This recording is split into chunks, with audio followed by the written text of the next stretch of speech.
ICoFA di sana. Iya, ICoFA habis itu ICoFA.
Memberikan lebih dari sekedar pendidikan, tetapi juga memberikan pengalaman. Disinilah budaya dipelihara, ide-ide besar dihargai, dan sejarah tercipta.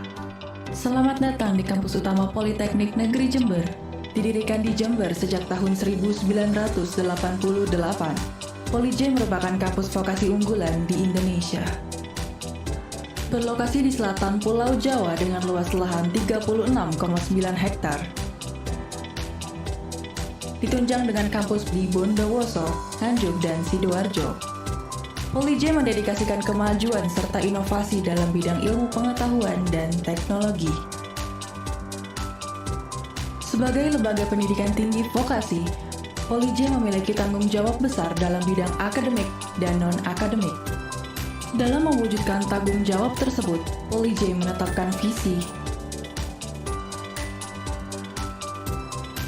Visi tersebut menghantarkan Poli-J menjadi perguruan tinggi vokasi yang terakreditasi B.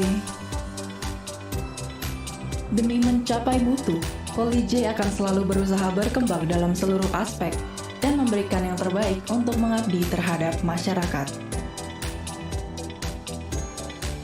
Terdiri dari beberapa jurusan, yaitu jurusan produksi pertanian, jurusan teknologi pertanian, jurusan peternakan, jurusan manajemen agribisnis, jurusan teknologi informasi, jurusan bahasa, komunikasi, dan pariwisata, jurusan kesehatan, serta jurusan teknik. ditunjang dengan sarana dan prasarana yang berkualitas, serta pengajar dan staf yang kompeten. Berlandaskan Pancasila, Poli J mampu menghasilkan peserta didik yang berintelektual tinggi dan berhati nurani. Dengan moto smart, inovatif, dan profesional, Poli J mampu meraih segudang prestasi di tingkat nasional maupun internasional. Poli J akan terus membantu dalam menggali potensi Anda dalam bidang seni, olahraga, dan ilmu teknologi. Dedikasi Poli J melalui Teaching Factory yang memberikan layanan terhadap kebutuhan masyarakat.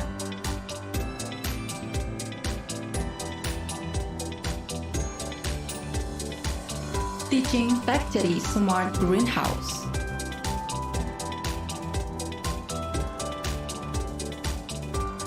Teaching Factory Fish Canning.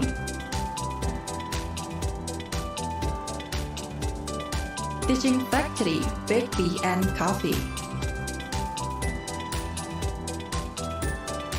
Teaching Factory Seed Center.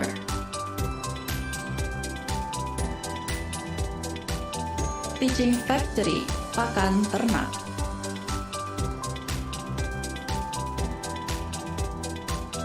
Teaching Factory Feedlot dan Sapi Perah.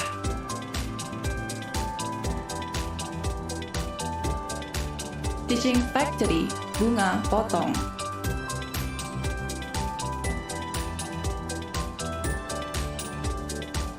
Teaching Factory Closed House.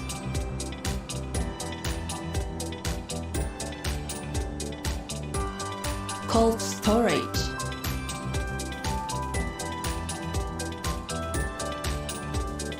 New Communing.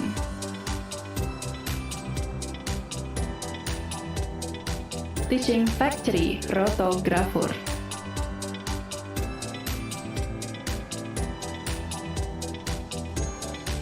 Mewujudkan sasaran strategis Poli J, khususnya untuk sumber PNBP berasal dari UKT mahasiswa dan unit bisnis. Hal ini dapat dicapai secara maksimal jika Poli J menjadi badan layanan umum. Proyeksi jumlah mahasiswa di tahun 2026 sebesar 13.927 mahasiswa. Sedangkan dari unit bisnis diproyeksikan 79.336.500.000 rupiah, sehingga PNBP Poli J tahun 2026 mencapai 175.954.300.000 rupiah. Dengan dasar kinerja Poli J dan komitmen bersama, saya, Direktur Poli J, beserta seluruh elemen Poli J siap menjadi Satker PPK BLU.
Kami harapkan dan kami informasikan Bapak Ibu yang sudah berada di dalam ruangan untuk bisa mengisi tempat duduk yang berada di depan terlebih dahulu.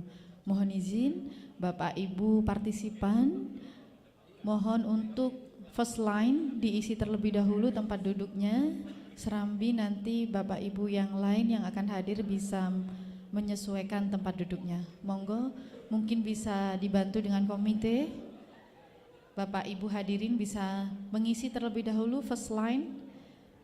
Jadi nanti partisipan yang lain yang baru saja datang bisa menyesuaikan untuk tempat duduk. Terima kasih.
Kami sampaikan dan kami ucapkan selamat datang untuk Bapak Ibu partisipan yang baru saja hadir di Hotel Kokon, lebih tepatnya di ballroom kegiatan ICoFA dan ICoSHIP. Kami sampaikan untuk Bapak Ibu terlebih dahulu dapat mengisi registrasi terlebih dahulu, daftar hadir juga yang berada di depan ruangan ini. Dan juga kami sampaikan Bapak Ibu terutama yang hadir secara luring bersama kami bahwa sesaat lagi rangkaian acara pembukaan ICoFA dan ICoSHIP segera kita laksanakan. Untuk itu mohon Bapak Ibu dapat mengisi tempat duduk yang ada di depan terlebih dahulu. Sekali lagi Bapak Ibu yang masih duduk di belakang, kami harapkan baris di depan diisi terlebih dahulu. Serambi kita menunggu seremonial pembukaan ICoFA dan ICoSHIP. Dan sekali lagi registrasi dapat dilakukan di depan ruangan ini. Terima kasih.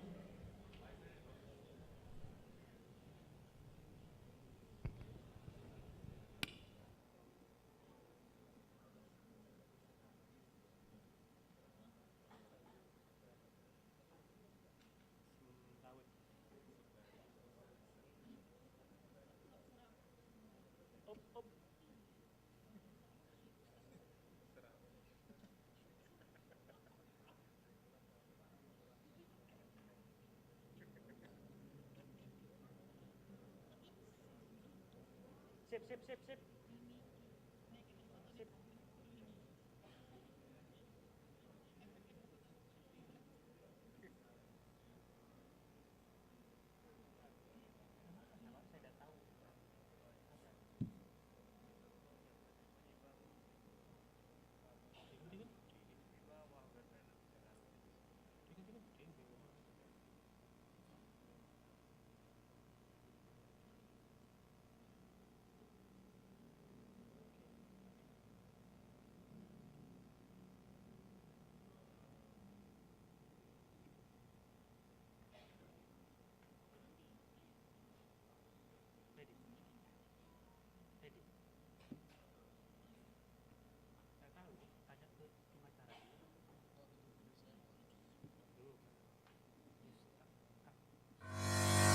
Mewujudkan lebih dari sekedar pendidikan, tetapi juga memberikan pengalaman. Disinilah budaya dipelihara, ide-ide besar dihargai, dan sejarah tercipta.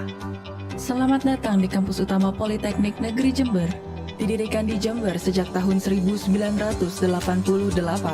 Poli-J merupakan kampus vokasi unggulan di Indonesia.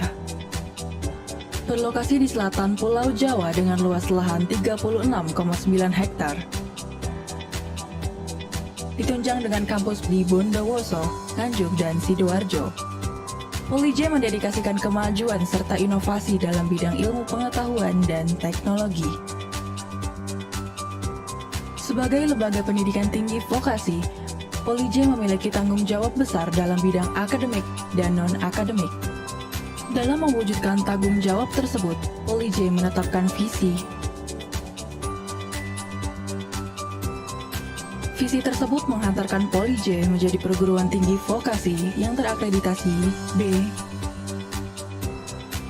Demi mencapai mutu, Poli-J akan selalu berusaha berkembang dalam seluruh aspek dan memberikan yang terbaik untuk mengabdi terhadap masyarakat. Terdiri dari beberapa jurusan, yaitu jurusan produksi pertanian, jurusan teknologi pertanian, jurusan peternakan, jurusan manajemen agribisnis, jurusan teknologi informasi, jurusan bahasa, komunikasi, dan pariwisata, jurusan kesehatan, serta jurusan teknik. Ditunjang dengan sarana dan prasarana yang berkualitas, serta pengajar dan staf yang kompeten. Berlandaskan Pancasila, Poli-J mampu menghasilkan peserta didik yang berintelektual tinggi dan berhati nurani. Dengan moto smart, inovatif, dan profesional, Poli-J mampu meraih segudang prestasi di tingkat nasional maupun internasional. Poli-J akan terus membantu dalam menggali potensi Anda dalam bidang seni, olahraga, dan ilmu teknologi. Dedikasi Poli-J melalui Teaching Factory yang memberikan layanan terhadap kebutuhan masyarakat.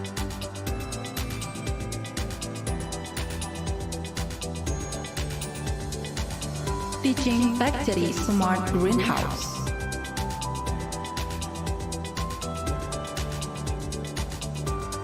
Teaching Factory Fish Canning. Teaching Factory Bakery and Coffee. Teaching Factory Seed Center.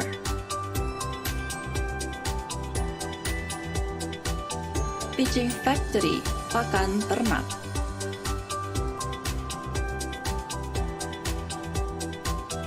Teaching Factory Feedlot dan Sapi Perah.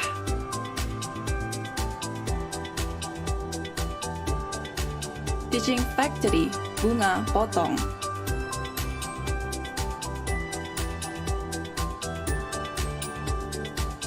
Teaching Factory Glass House.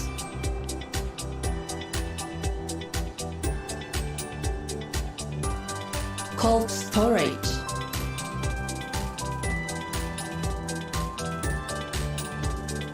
New Communing.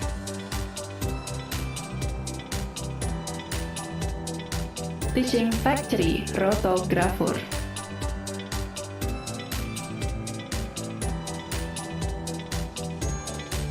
Mewujudkan sasaran strategis Poli-J, khususnya untuk sumber PNBP berasal dari UKT mahasiswa dan unit bisnis. Hal ini dapat dicapai secara maksimal jika Poli-J menjadi badan layanan umum.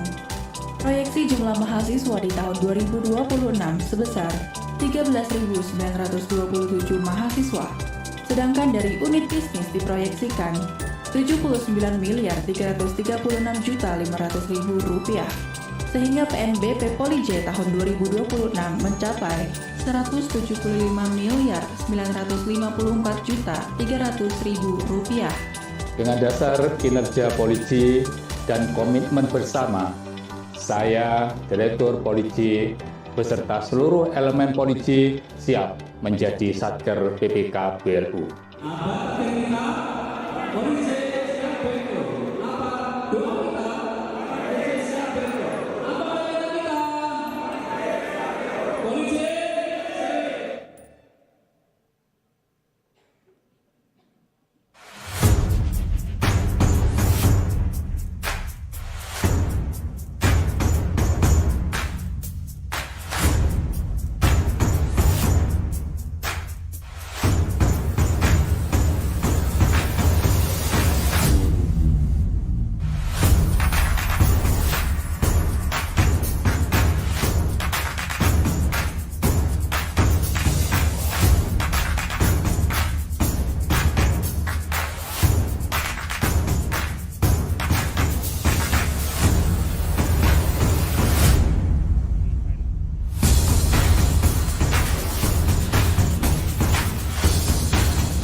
Ladies and gentlemen, attention please. So once more, ladies and gentlemen, could you like attention please? In a few minutes, we are going to start our agenda of opening ceremony of the 5th ICoFA and 3rd ICoSHIP 2022 presented by Politeknik Negeri Jember. So could you like to have a silence please for your handphone?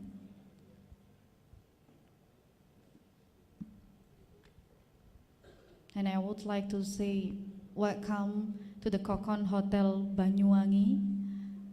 Is it the first time for us after against COVID-19 around 3 years? And this is the first meeting physically presented by Politeknik Negeri Jember also. So we are really proud with Politeknik Negeri Jember. So please giving applause for Politeknik Negeri Jember.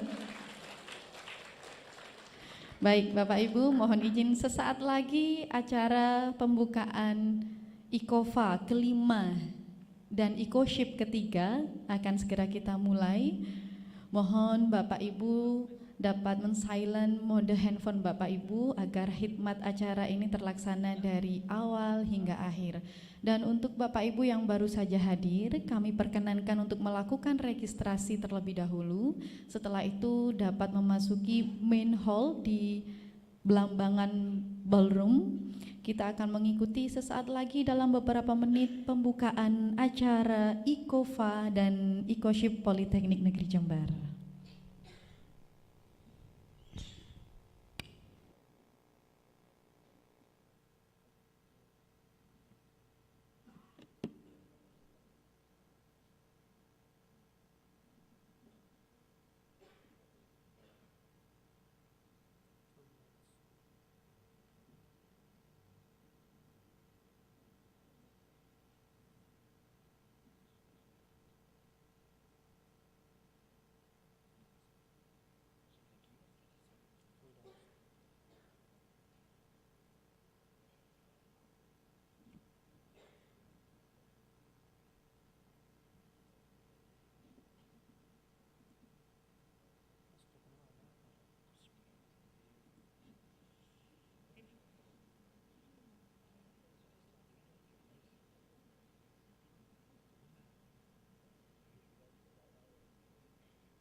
Bismillahirrahmanirrahim. Assalamualaikum warahmatullahi wabarakatuh.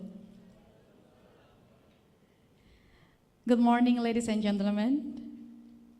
Bom dia, bonjour, Sarun Sawadi, Syup Harabat, Jonasim, and of course, selamat pagi waktu Indonesia. Bapak, Ibu, hadirin, ladies and gentlemen, welcome to the 5th International Conference on Food and Agriculture, and welcome to the 3rd International Conference on Social Science, Humanities, and Public Health. With the theme, Recover Together, Recover Stronger, Strengthening Food and Agriculture Technology for the 5th ICoFA, and Recover Together, Recover Stronger, Increasing Resiliency and Stability in the field of social science, humanities, and public health for the third ICoSHIP 2022, presented by Politeknik Negeri Jember. Please giving applause for Politeknik Negeri Jember.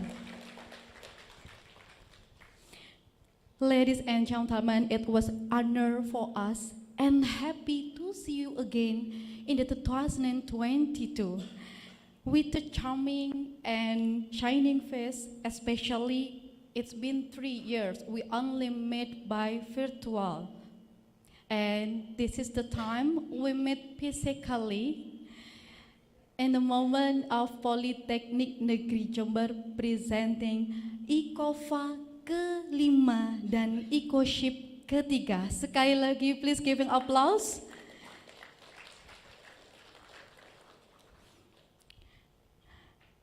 Ladies and gentlemen, please let's start our agenda with praying together to keep healthy and stay safe against COVID-19 and for the smoothness of our agenda.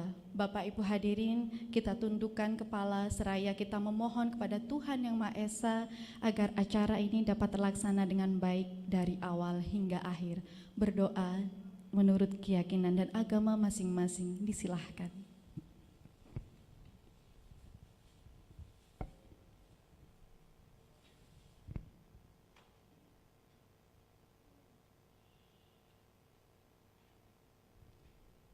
Dapat diakhiri.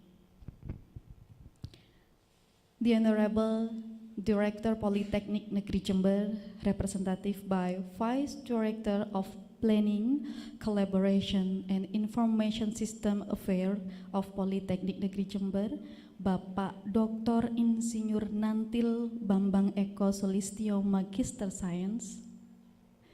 Selamat pagi Bapak Pak Bes. We are familiar with Pak Bes. And the Honorable Vice Director of Academic Affairs, who joined with us by online because he has a training certification in United Kingdom. So we would like to say good early morning, Bapak Surateno. Can you say something to us? Yeah, good morning, Mbak Dian. Thank you. Alhamdulillah. Bapak Suratno, stay safe there, and we are waiting for your coming here actually, but unfortunately, we are proudly also, Bapak Suratno joined in certification, international certification in United Kingdom. Bapak Suratno, mudah-mudahan lancar kegiatan hingga awal dan bentar lagi akan pulang ya Bapak.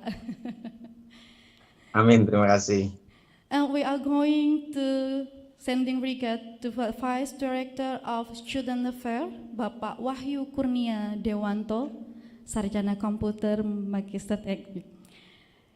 And also Vice Director of Administration and Finance Affairs, Mr. Abi Bakri, Magister Science. And of course the distinguished for the ICoFA keynote speakers, Dr. Insinyur Dadik Pantaya, Magister Science from our beloved Politeknik Negeri Jember. Selamat pagi Bapak Dadik.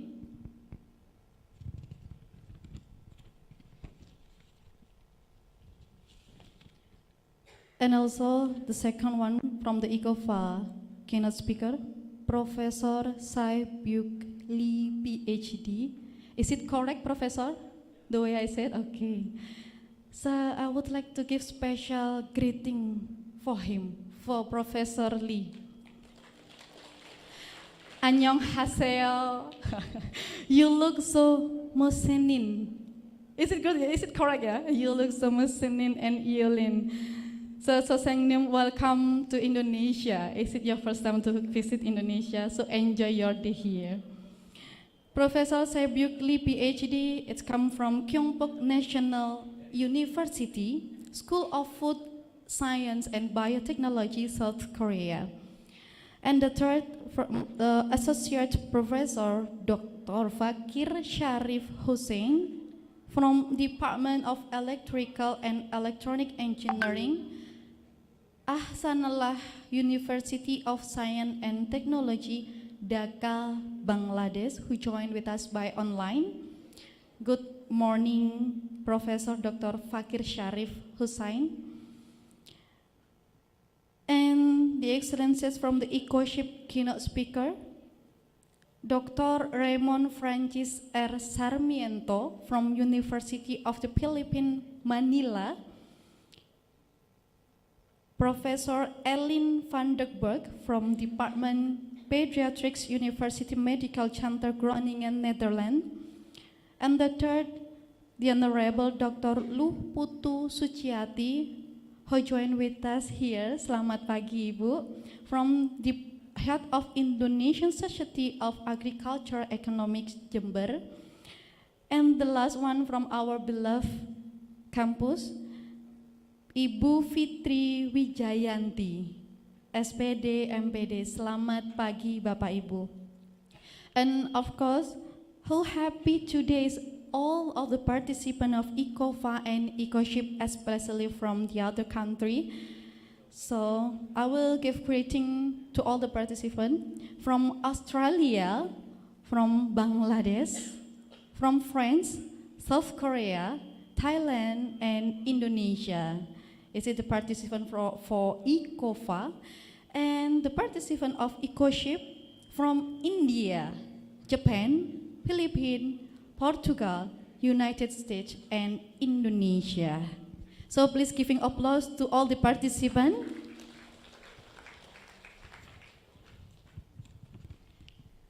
Ladies and gentlemen, as our welcoming ceremony, we are proudly present Gandrung traditional dance, presenting by dancer of Banyuwangi City. Please giving applause to them.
kang nomor 1 ben teko daun sarka wong ora termino angkat campur dumel aper.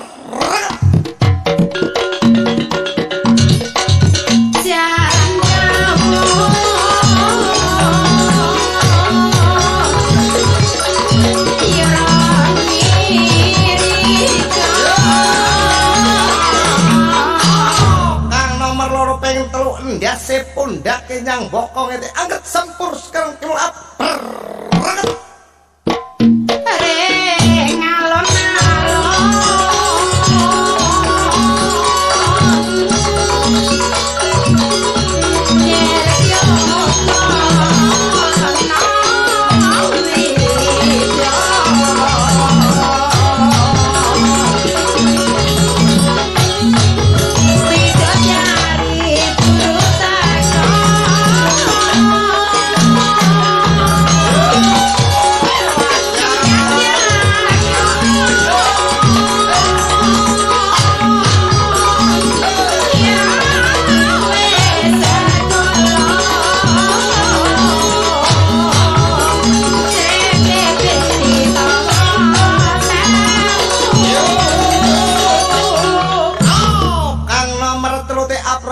Nyepak dan angkat sampur timur aper.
Nyepak dan angkat sampur timur aper.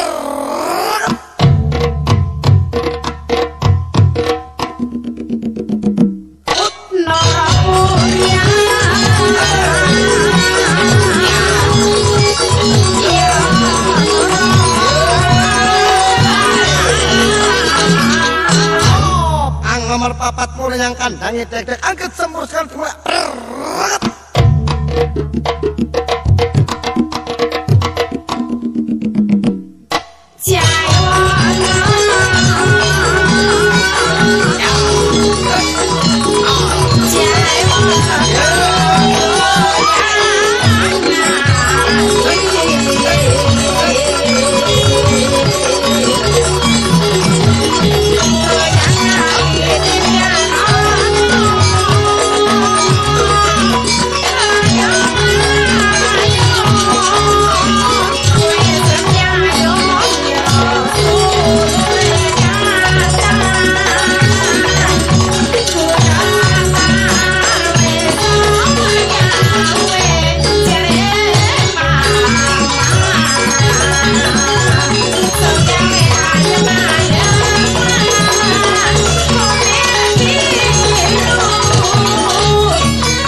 We are going to the next agenda, singing Indonesia National Anthem and March Politeknik Negeri Jember.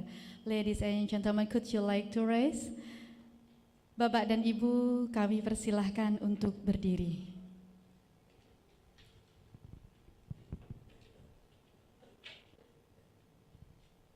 Lagu Indonesia Raya.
Ladies and gentlemen, please have a seat.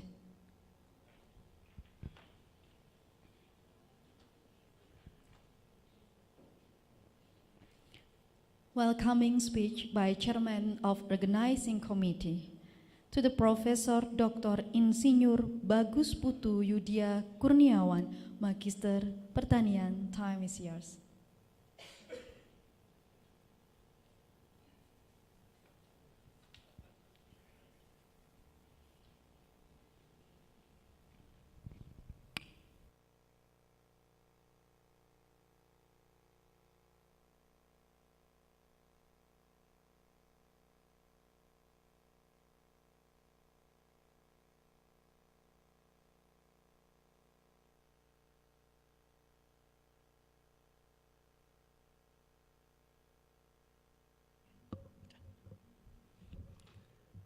Bismillahirrahmanirrahim. Assalamualaikum warahmatullahi wabarakatuh. Greeting to all of us, to the Honorable Director of Jember State Polytechnic, the Honorable Vice Director of Jember State Polytechnic, dear keynote speakers, Professor Sae-Byuk Ph.D. from Kyungpuk National University, South Korea, Associate Professor Fakir Sharif Hossain Ph.D. from Ahsanullah University of Science and Technology, Dhaka, Bangladesh. Keynote speakers, Raymond Francis R. Sarmiento Ph.D. from University of the Philippines, Manila, Philippines. Professor Ellen van der Beek from University Medical Center Groningen, the Netherlands. And Dr. Dadik Pantaya from Jember State Politeknik Indonesia, Fitri Wijayanti,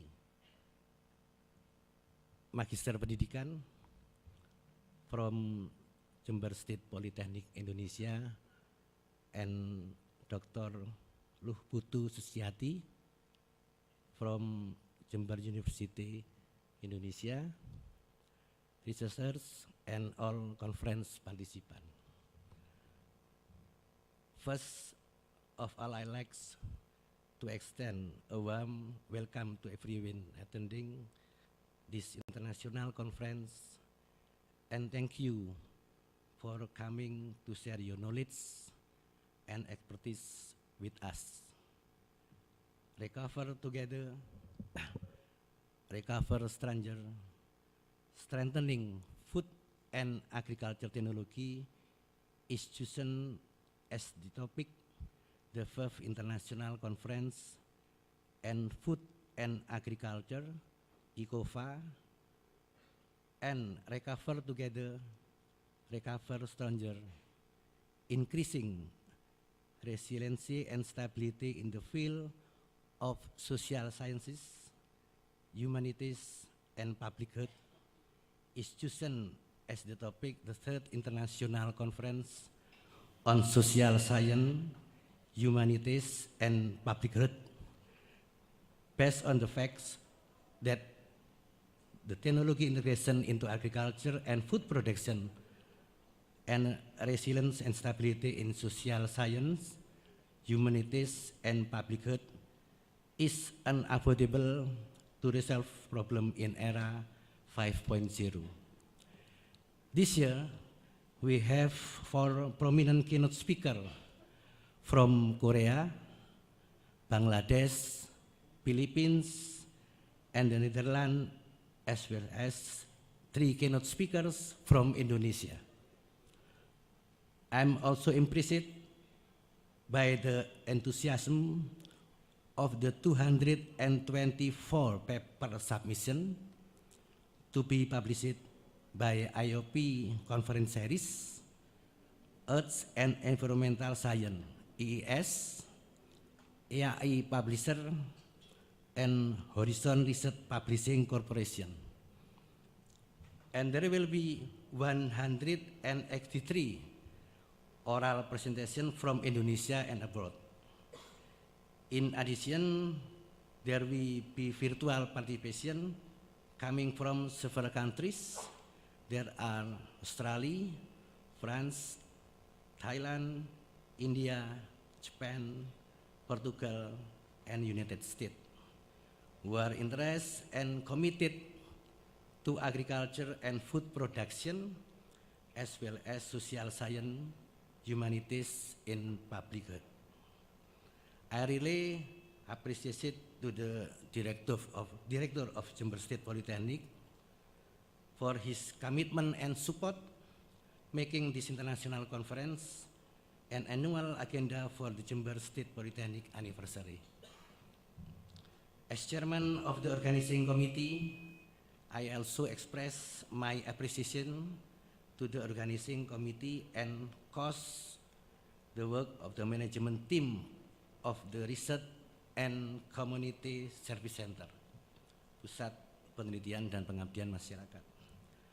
Last but not least, I would like to hope that this international conference can be useful to further improve research performance, especially for conference participants. Thank you. Wabillahi taufik walhidayah. Wassalamualaikum warahmatullahi wabarakatuh.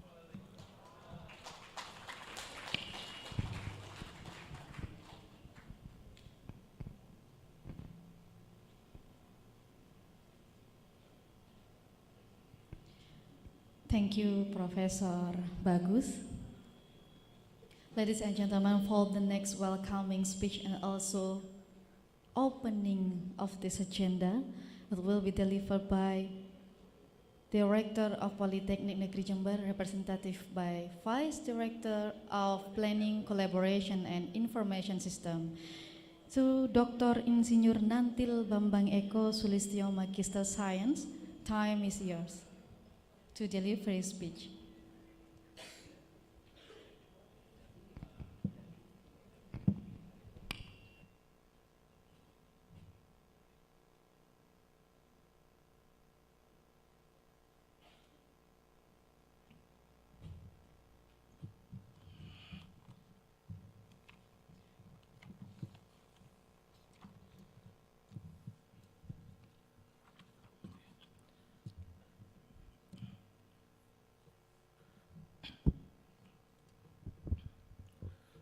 Bismillahirrahmanirrahim. Assalamualaikum warahmatullahi wabarakatuh.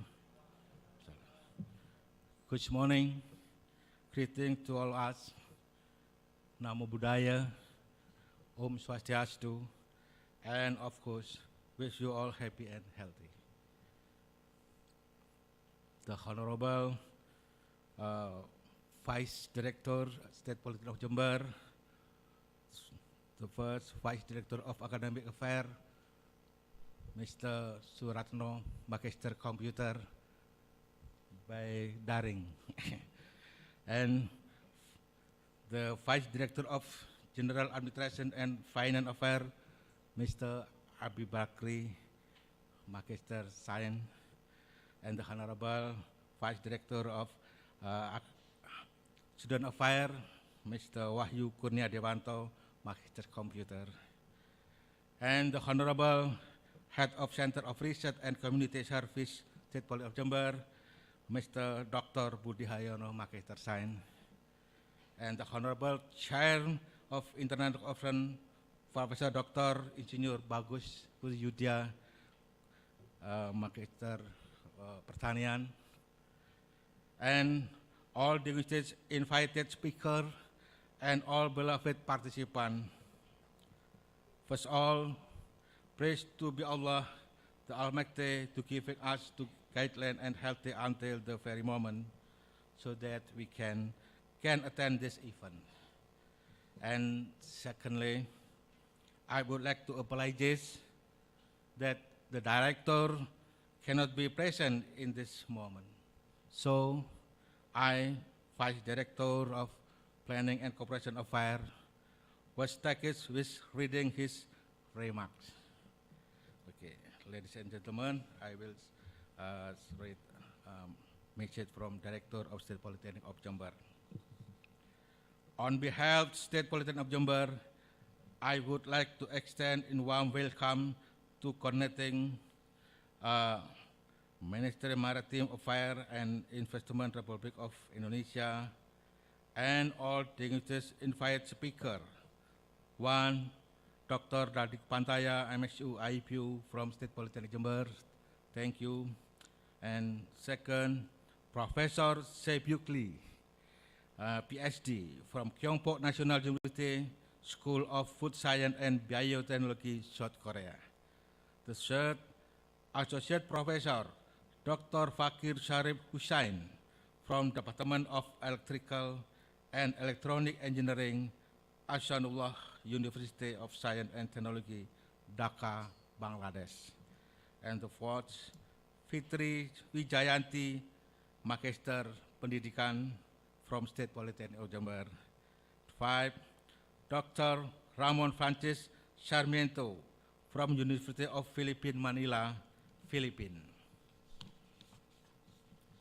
And 6, Professor Ellen van der Beek from Department of Pediatry, University Medical Center, Groningen, the Netherlands. And the last, Dr. Putu Suciati, Magister Science, thank you, from the head of Indonesian Society of Agricultural Economic, Jember City, and all participants of the 5 ICoFA and the 3rd ICoSHIP 2022. I am very proud and very happy to meet you all here at the ICoFA and ICoSHIP conference among scientists who have noble appreciation in advancing the words and science. As we all know, that in 2023, it's predicted that the world will face a global recession from the four food sector, energy, and other life sector.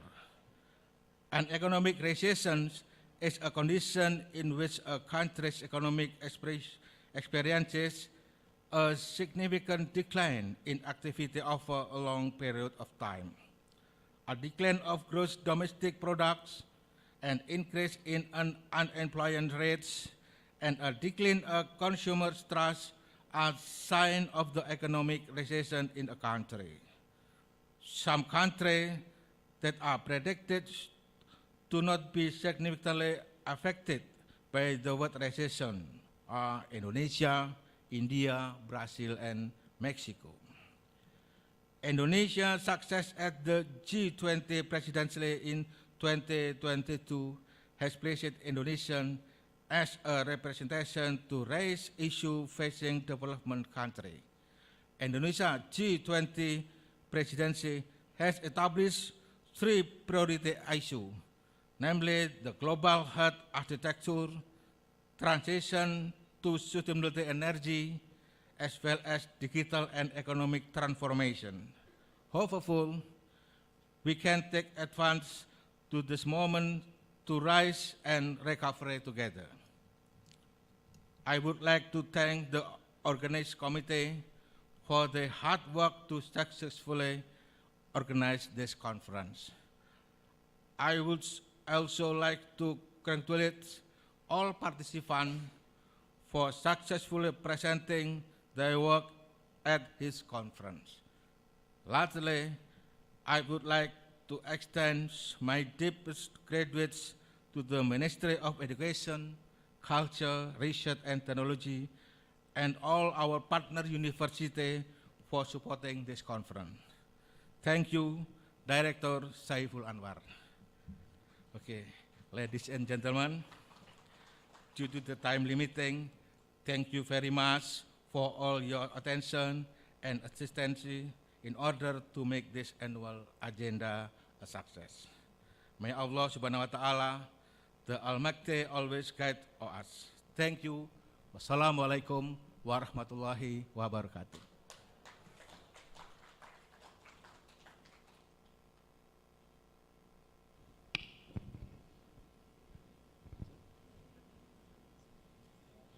Thank you for the Vice Director. And for the next Vice Director, accompanying by all the Vice Director and Profesor Bagus, and of course, ya, Bapak 2 Kabak nih, Bapak Kabak Keuangan dan Umum, kemudian Bapak Kabak AKPK, didampingi dengan Kepala PM, kemudian secara simbolik dengan pemukulan gong yang akan meresmikan atau membuka ICoFA ke-5 dan ICoSHIP ke-3.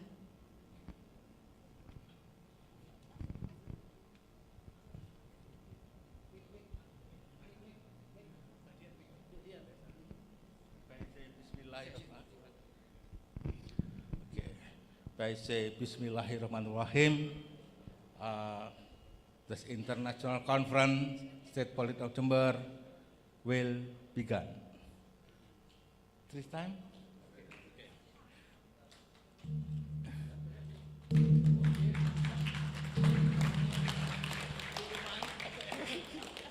Thank you.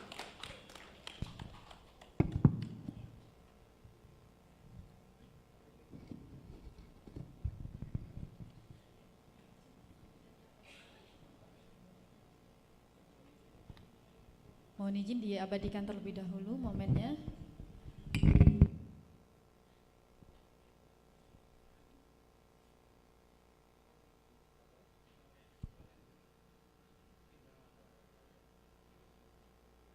Thank you so much for all Vice Director or Head of Politeknik Negeri Jember also. So could you wait forward for the all Head and Vice Director.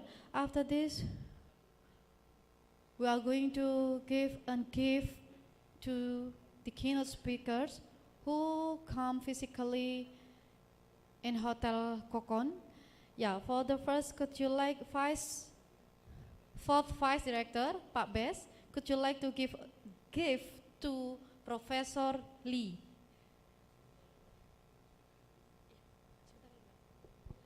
And I would like to invite Dr. Luh Putu Suciati, SP, M.Si, please come forward. We would like to deliver gift to you also, Bu.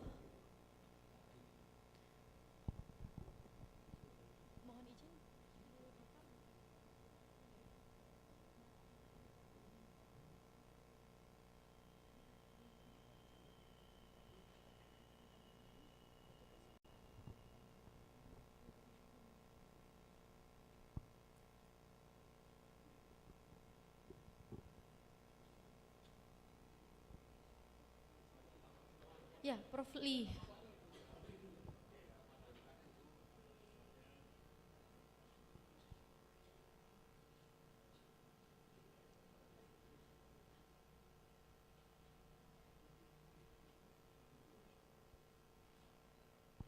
And after this, I would like to invite all keynote speaker of ICoFA and ICoSHIP. Could you like to come forward? We have photo session together.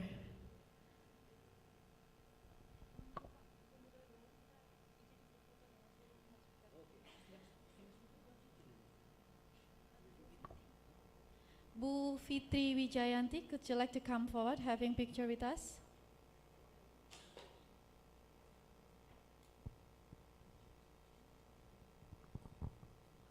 Mohon izin, mungkin keynote speaker bisa di tengah juga, nggih? Bapak, Ibu, Ibu, silakan Bu. Monggo Bu Fitri.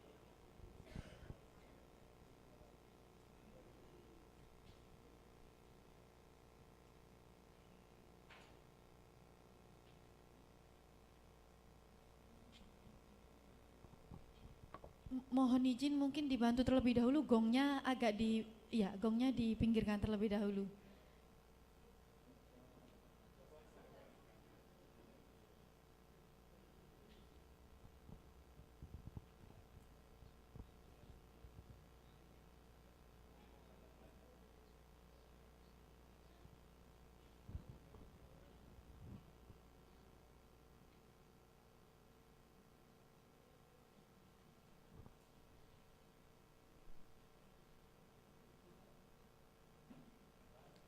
One, two, three.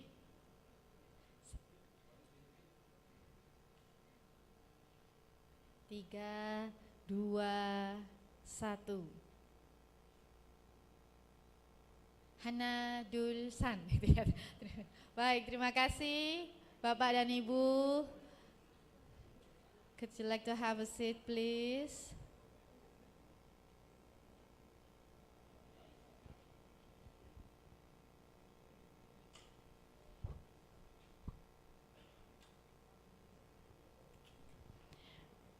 Baik Bapak dan Ibu, khususnya yang berada di ballroom Hotel Kokon, ballroom Blambangan ini, kami informasikan sesaat lagi Bapak dan Ibu akan terbagi sesuai dengan tema masing-masing dan juga topik baik itu di ICoFA ataupun di ICoSHIP yang nantinya pada sesi keynote session ini akan dimoderasi oleh 2 moderator baik itu dari ICoFA dan ICoSHIP. Namun sebelum itu kita akan menikmati terlebih dahulu hidangan coffee break. Ladies and gentlemen, we would like to give information that after this, we are going to the keynote speaker session of ICoFA and ICoSHIP and moderated by Ibu Putri Santika, SSD, MSc for the moderator of ICoFA, and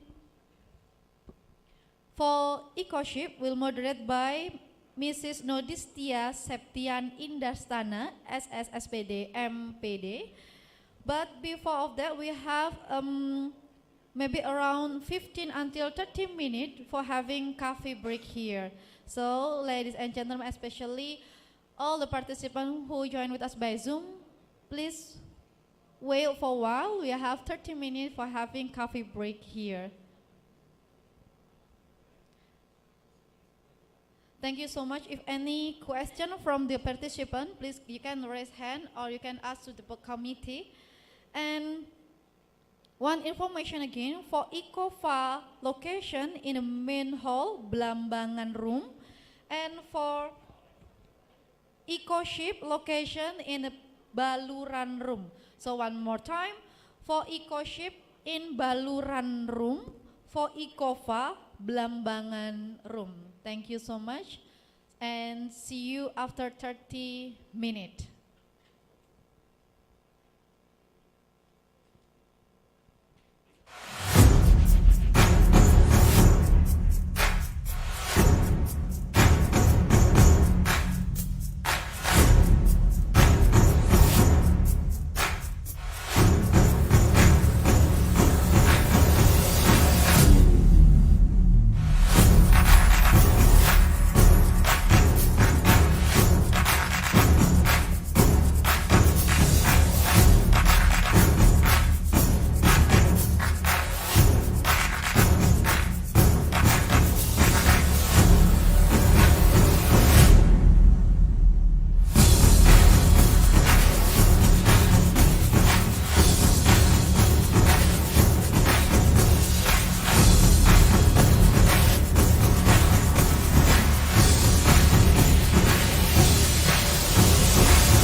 Dapatkah kamu bayangkan bagaimana peradaban besar tercipta?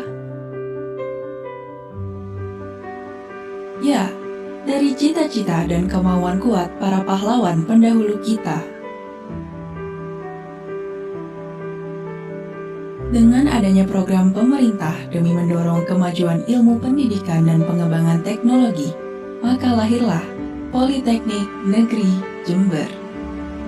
Didasari dengan semangat juang para pahlawan, serta dilandaskan pada Pancasila, Poliji terus berupaya menjadi kampus vokasi terbaik di Indonesia dan Asia. Dalam perjalanannya, Poliji terus berperan aktif dalam pembangunan bangsa dengan mendorong sivitas akademika serta mahasiswanya dalam meningkatkan wawasan, keterampilan, serta mengimplementasikan ilmu dan teknologi. Sebagai kampus dengan smart ekosistem, Poliji selalu menjaga keselarasan antara kemajuan teknologi dan keberlanjutan ekosistem. Poliji secara konsisten menjadi tempat lahirnya generasi baru unggul yang siap menjawab tantangan masa depan. Poliji aktif berkontribusi pada bangsa dan negara melalui inovasi, metode, dan teknologi. Poliji siap menjadi kampus vokasi dengan reputasi Asia di tahun 2035. Poliji adalah kampus vokasi yang menjamin terlaksananya tridharma perguruan tinggi, yaitu pendidikan, pengajaran, penelitian, pengabdian kepada masyarakat, berjalan baik dan selaras.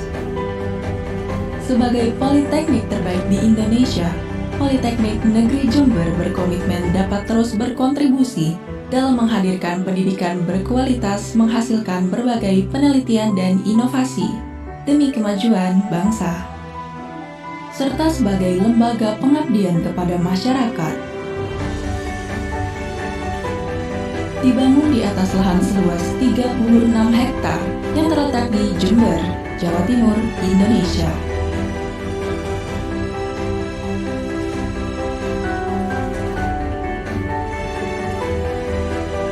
Politeknik Negeri Jember saat ini memiliki lebih dari 9.554 mahasiswa, baik nasional maupun internasional yang berasal dari 34 provinsi di Indonesia dan negara di Asia. Semangat pemimpin bangsa mendorong mahasiswa dan sivitas akademika Politeknik Negeri Jember untuk mengambil peran baik dalam masyarakat lokal maupun internasional. Mahasiswa dididik dalam lingkungan belajar yang sehat dan disiplin. Dengan berbagai fasilitas yang memadai, smart classroom, working space, perpustakaan, dan teaching factory. Seluruh jurusan yang ada di Poliji dibentuk untuk menjadi pusat pendidikan sains dan teknologi. Jurusan produksi pertanian, jurusan teknologi pertanian, jurusan peternakan, jurusan manajemen agribisnis, jurusan teknologi informasi, jurusan bahasa, komunikasi, dan pariwisata, jurusan kesehatan, jurusan teknik. Sebagai salah satu politeknik terbaik di Indonesia, bukan berarti berbuat diri bagi Poliji. Untuk meningkatkan pengakuan global dalam bidang pendidikan serta pengembangan industri, Poliji meluncurkan Teaching Factory Program dan kelas internasional. Mahasiswa dapat memperoleh eksposur lebih luas melalui praktek pada Teaching Factory.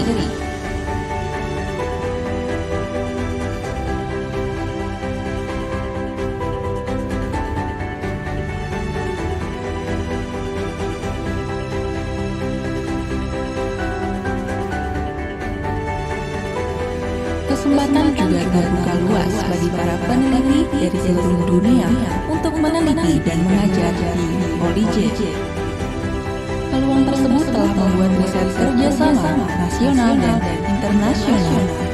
Banyaknya penghargaan yang diperoleh menjadi bukti bahwa kinerja yang baik dari Poliji. Keunggulan dalam bidang akademik dan teknologi bukan satu-satunya tujuan dari Poliji. Dosen dan mahasiswa diarahkan untuk mengaplikasikan ilmunya demi kesejahteraan masyarakat. Karena untuk mencatat sebuah sejarah baru, Ilmu dan teknologi harus bisa bermanfaat bagi masyarakat. Poli-J, smart, inovatif, profesional.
Hello, testing. Hello.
Pendidikan lebih dari sekedar pendidikan, tetapi juga memberikan pengalaman. Disinilah budaya dipelihara, ide-ide besar dihargai, dan sejarah tercipta.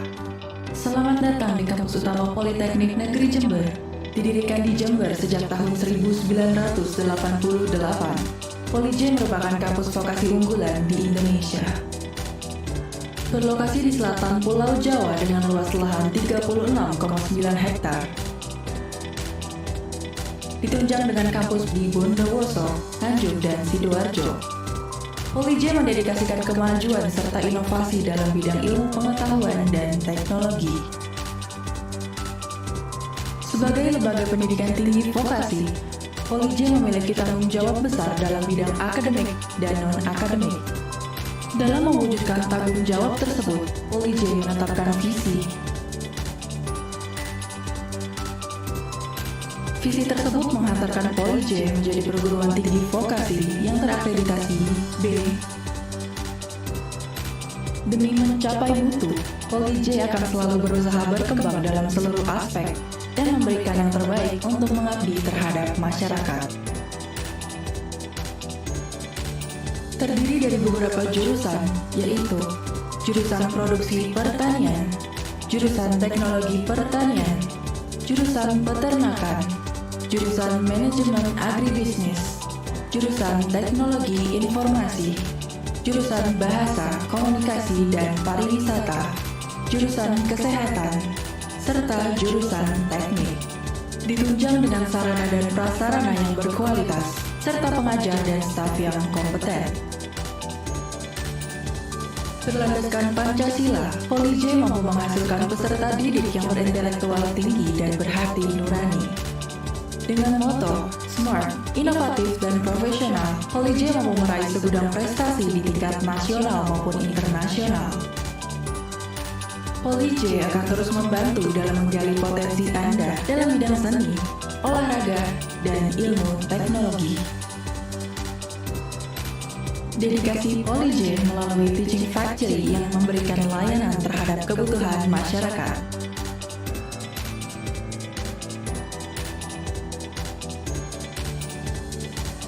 Teaching Factory Smart Greenhouse.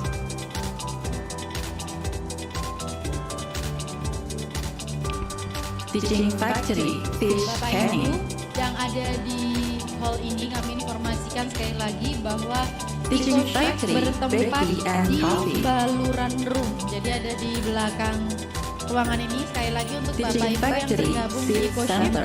bisa move ke Baluran Room, dan yang di ICoFA tetap di Teaching Bambang. Factory Sekali Pakan lagi Ternak. untuk Bapak Ibu yang bergabung di ICoSHIP, kami Teaching harapkan Factory, bisa Feedlot, dan segera Sapi move Perah. ke ruang baluran.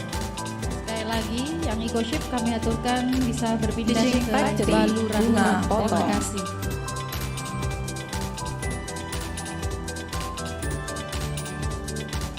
Teaching Factory Floss House.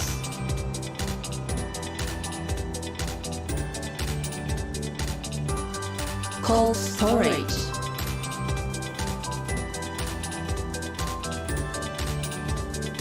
New Company.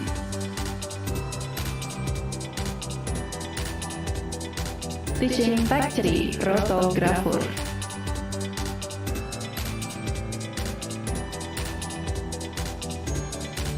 Mewujudkan sasaran strategis Poli J, khususnya untuk sumber PNBP berasal dari UKT mahasiswa dan unit bisnis. Hal ini dapat dicapai secara maksimal jika Poli J menjadi badan layanan umum. Proyeksi jumlah mahasiswa di tahun 2026 sebesar 13.927 mahasiswa, sedangkan dari unit bisnis diproyeksikan 79.336.500.000 rupiah, sehingga PNBP Poli J tahun 2026 mencapai 175.954.300.000 rupiah. Dengan dasar kinerja polisi dan komitmen bersama, saya, Direktur Polisi, beserta seluruh elemen polisi siap menjadi Satker PPK BLU.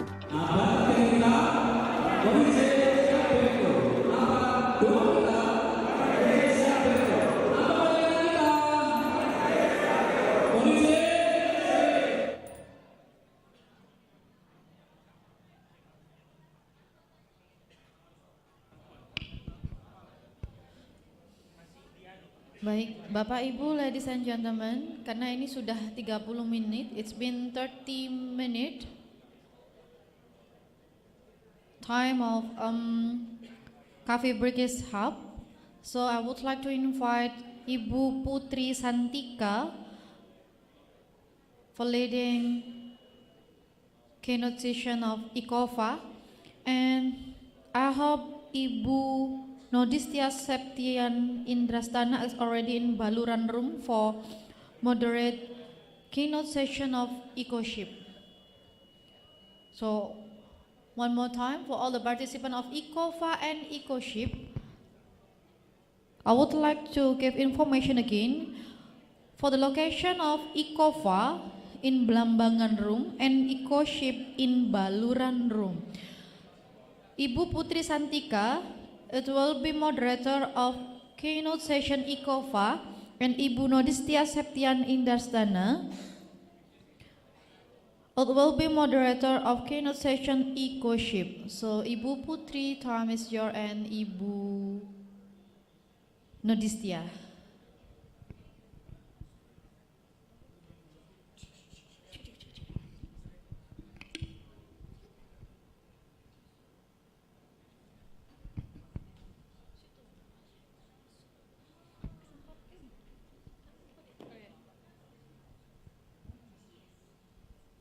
Bismillahirrahmanirrahim. Assalamualaikum warahmatullahi wabarakatuh.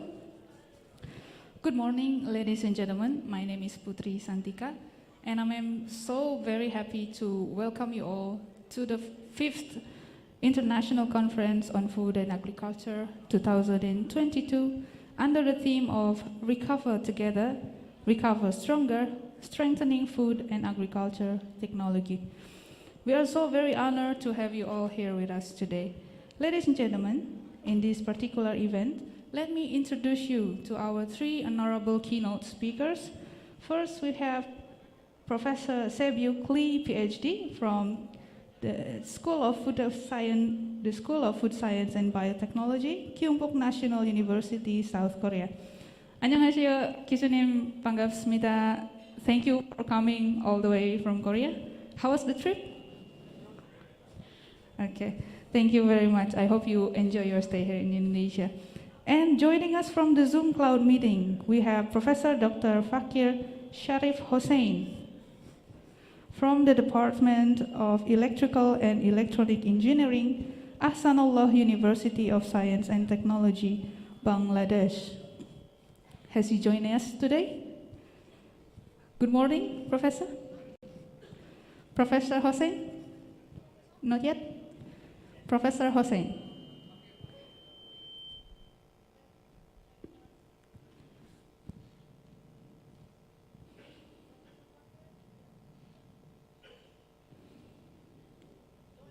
Join? Okay. Good morning, Professor Hossain.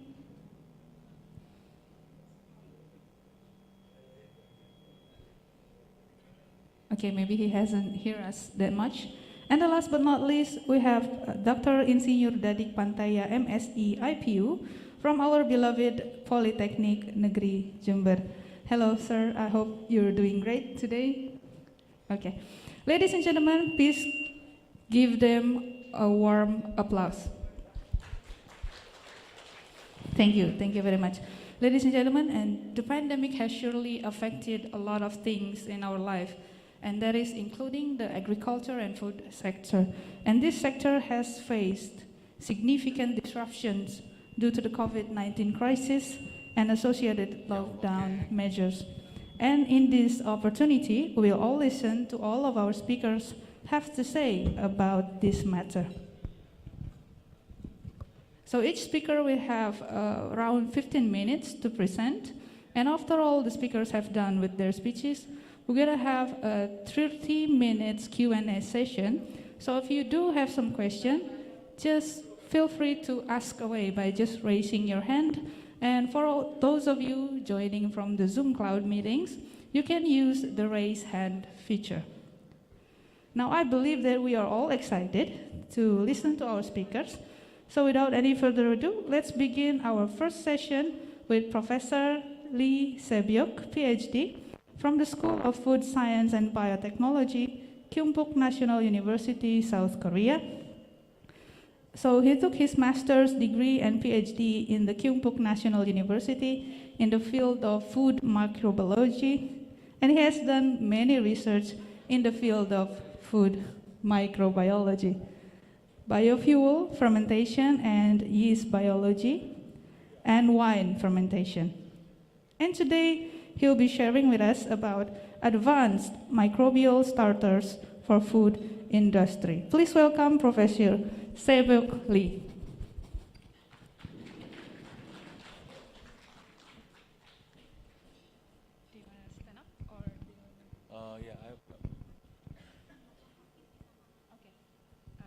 So the second presenter has come. I need to say hello. Professor Hossain. Good morning, Professor Hossain. Hello, sir. How are you today? Good morning. Thank you so Assalamualaikum. much. How are you? Waalaikumsalam Alhamdulillah, warahmatullahi I'm fine. wabarakatuh. Thank you for joining us for today. Are you ready for today? Yes, I'm ready. Okay. Okay, thank you. Now we're going to move for the first presenter, Professor Sae-Byuk Lee.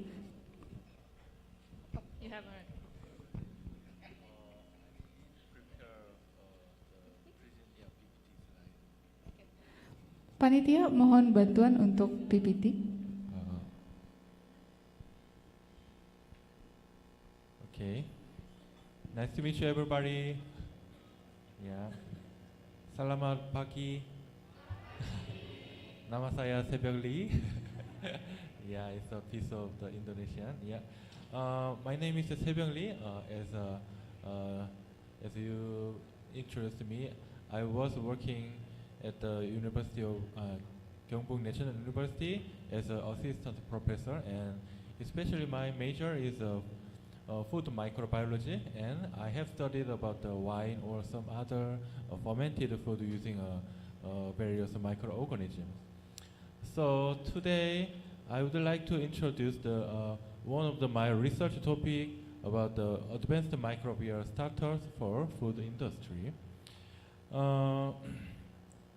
I hope you guys would interested in and enjoy my presentation today. Okay. Actually, so as I already told you, I have studied the various food microorganisms such as yeast and lactic acid bacteria to make various fermented foods such as wine, yogurt, kimchi, bread, or the other fermented foods. For over 10 years from my master to postdoc and so far. In the fermented foods, microbial starters are the most important materials to maintain to make a stable and consistent quality of final product. Big food companies already have the ability to have their own microbial starters in Korea or USA or some other European countries. However, small companies, local wineries, or just ordinary people at home are very difficult to handle and utilize the microorganisms. So this is why my research team focused on developing the economical microbial starters while maintaining the quality. Please, the next slide. Next slide, please. Yeah. Let's take a look. Let's take a look at what microbial starters are and their role in the food industry. Yeast is one of the longest microorganisms to make fermented foods in the human history. Since our ancestors found the microorganisms from the wine thousands of years ago, we have utilized the yeast to make a beer, wine, bread, or other fermented foods. Lactic acid bacteria is one of the representative fermentative microorganisms. We have utilized the lactic acid bacteria to produce the kimchi, probiotics, and dairy food such as cheese or fermented milks. Next slide, please. So, the microbial starter market is growing rapidly with a growth rate of 5.3% annually. Likewise, microbial resources account for over 32% of the imported bioresources market in Korea. With the growing importance of biological resources worldwide, 137 parties, including 136 UN member countries and EU, gathered and adopted the Nagoya Protocol in Japan 2010. This Nagoya Protocol applies to genetic resources and to the benefits arising from their utilization. So, if we want to utilize the foreign bioresources, we must pay the cost to the exported countries. Next slide, please. So, many countries have tried to secure their own indigenous excellent microorganisms, and Korean government also supported many research institutes to find and secure our Korean indigenous excellent microbial resources. So, until now, we have deposited over thousands of strains to KCTC, KACC, and KCCM, such as Microbial Culture Collection Institute so far. Next slide, please.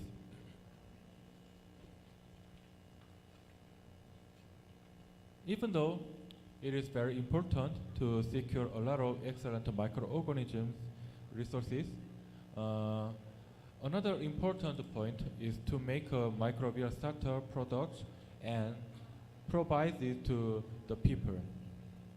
Actually, only a few companies account for the majority of the global starter market because the manufacturing cost is very expensive and it's very difficult to make and sell it to the ordinary people. So we came to contemplate a new type of drying method for microbial starter that can reduce production cost while having excellent storage properties.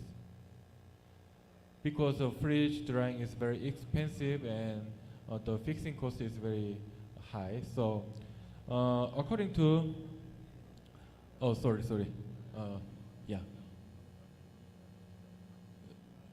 go back, yes. According to the Santi Varankna paper, the table 2, in this paper, the air drying can cut the fixed cost and manufacturing cost at 5.3% and 17.9% compared to fridge drying respectively. So we have focused on the development of microbial starters using the air blast drying technology. Yeah, there are several drying methods for microbial starters such as vacuum drying, fridge drying, spray drying, and fluidized bed drying, and the others. In all the drying technologies, survival rate is the most important factor for the microbial starter product. To improve survival rate, several factors including microbial growth pace, growth medium conditions, protectant conditions, rehydration conditions, and drying conditions should be considered and should be optimized for each strain. So we have investigated these conditions for different type of yeast strain starters. This is a schematic diagram of the air blast drying method on a lab scale. We have done this few years ago first. At that time, we tested different types of excipient, protectant solutions, and mixing ratio, drying time, and temperatures, and moisture content of the final air blast dried microbial cells. Next slide, please. To select optimal excipient, we tested 4 different materials such as wheat flour, nuruk, artichoke powder, and lactomil. As you can see, the right down side. And finally, we found that the lactomil was the best excipient for air blast dried microbial starters in terms of the survival rate and moisture content. And this lactomil takes the shortest drying time. So, and then the upper figure, we found that the 10% skim milk also improved the survival rate compared to the control. Yeah, next. And then we tested the amount of lactomil and the type and concentrations of various sugars as a protectant solutions for different types of yeast strains. In here, we found that the 7 gram of lactomil we can get the highest survival rate and with a very short drying time around 1.5 hours. This is very important because the freeze drying, we should take several days, 2 days or 3 days to make microbial starters, but the air blast drying technology takes only 1 or 2 hours to make the appropriate dried cells. And yeah. Okay, and then to test the long-term storability of the air blast dried yeast cells, we stored them at 4 Celsius degree for 3 months, and the results just showed that Saccharomyces cerevisiae D8 and Hansenia sporoeuvarum S6 strains still had a great cell number of the starters after 2 months storage at 4 Celsius degree. So in this study, we eventually confirmed that the availability of the air blast dried micro starters with a very low production cost.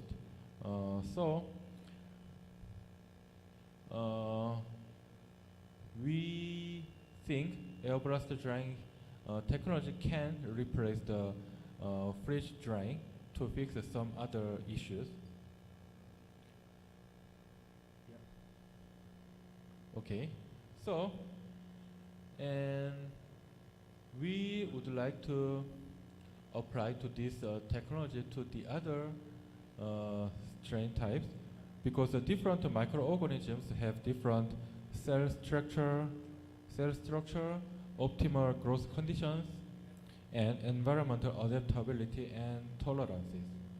So we considered that each strain have different optimal air blast drying conditions, and therefore we investigated the optimal protectant conditions and rehydration conditions for 6 different types of strains, and found that the optimal conditions to improve survival rate of the different dried cells.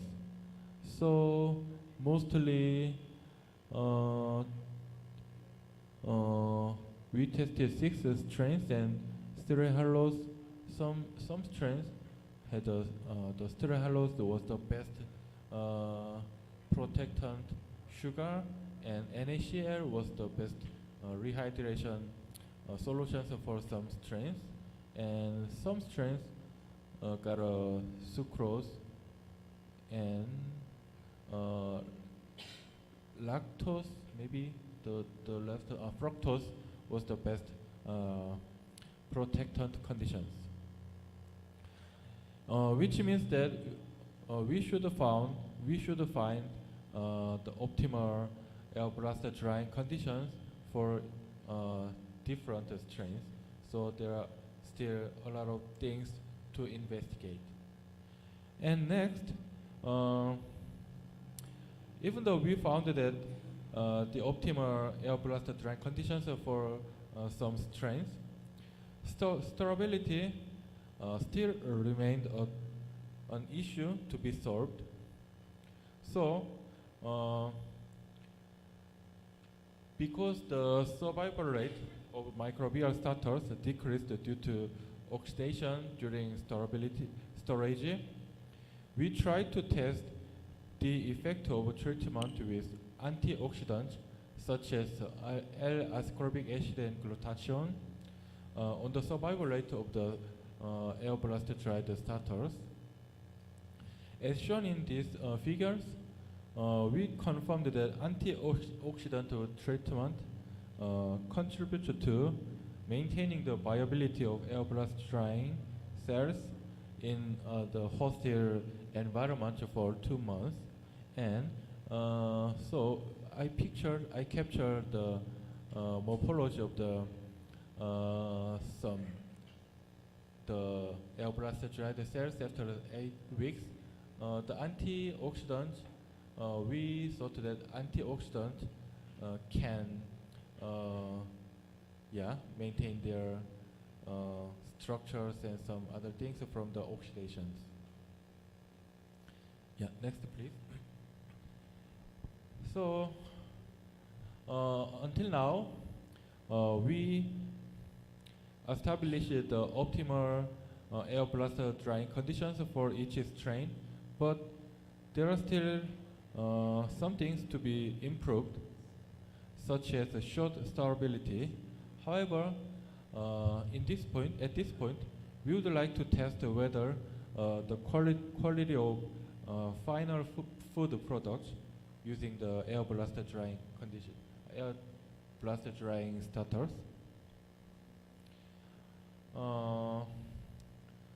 So we would like to check whether the air blast drying starters is commercially acceptable or not. So we made persimmon and apple wines using the air blast dried starters at lab scale and large scale. The wines were fermented well, and the tastes were also very nice. So consequently, our study demonstrated that air blast drying technology could replace the freeze drying with economical competitiveness someday. Yeah. These results were published in AMB Express in 2016 and International Journal of Food Microbiology in 2019.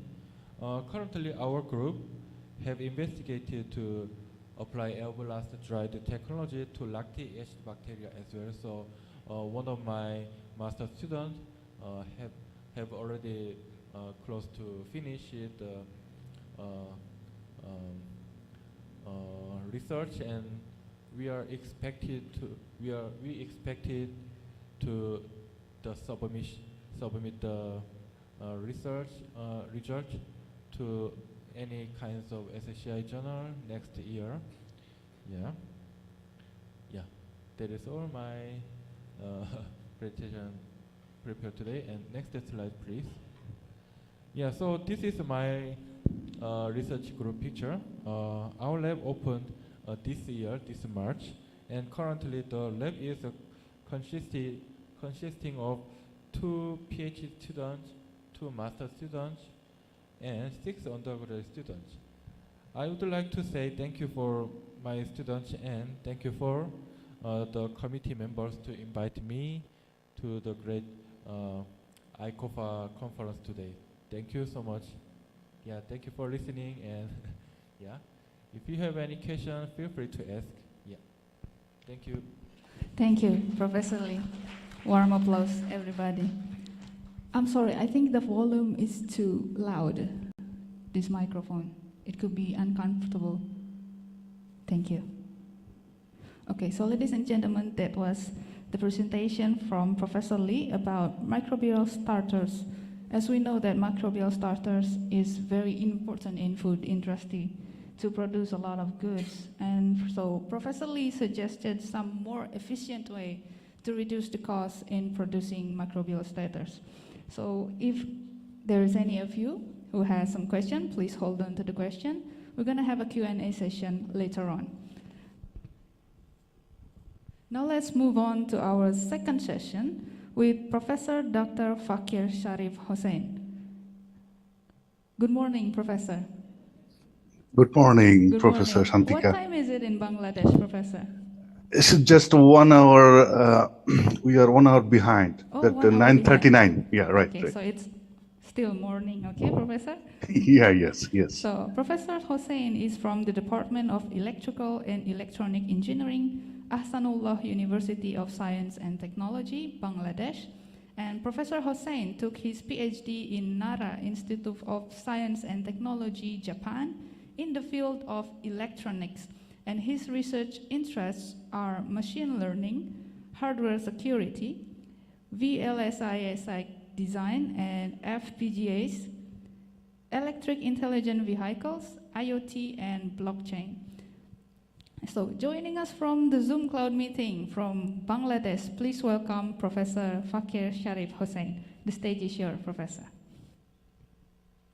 Thank you so much, Professor Shantika.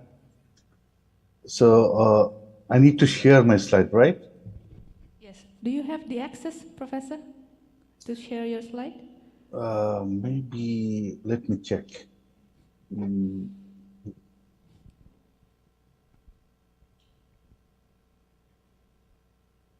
Yes, I have the access. Okay. Right? We're starting to see your presentation. Yes, we can see it now. Thank you. Thank you so much. So thank you so much for your nice introduction. Actually, I am in the field of electrical and electronic engineering, actually. So there is a scope of talking in this very prestigious conference, ICoFA 2022. So I actually choose the renewable and novel energy sources that is actually covered by electrical engineering section. So I will talk about today about some methodological study in various sources actually in the noble energy sectors. So the outline of my talk today, I will introduce some augmented power generation actually in hydroelectric power generation, and then I'll talk about how to boost the power generation in solar power electricity generation.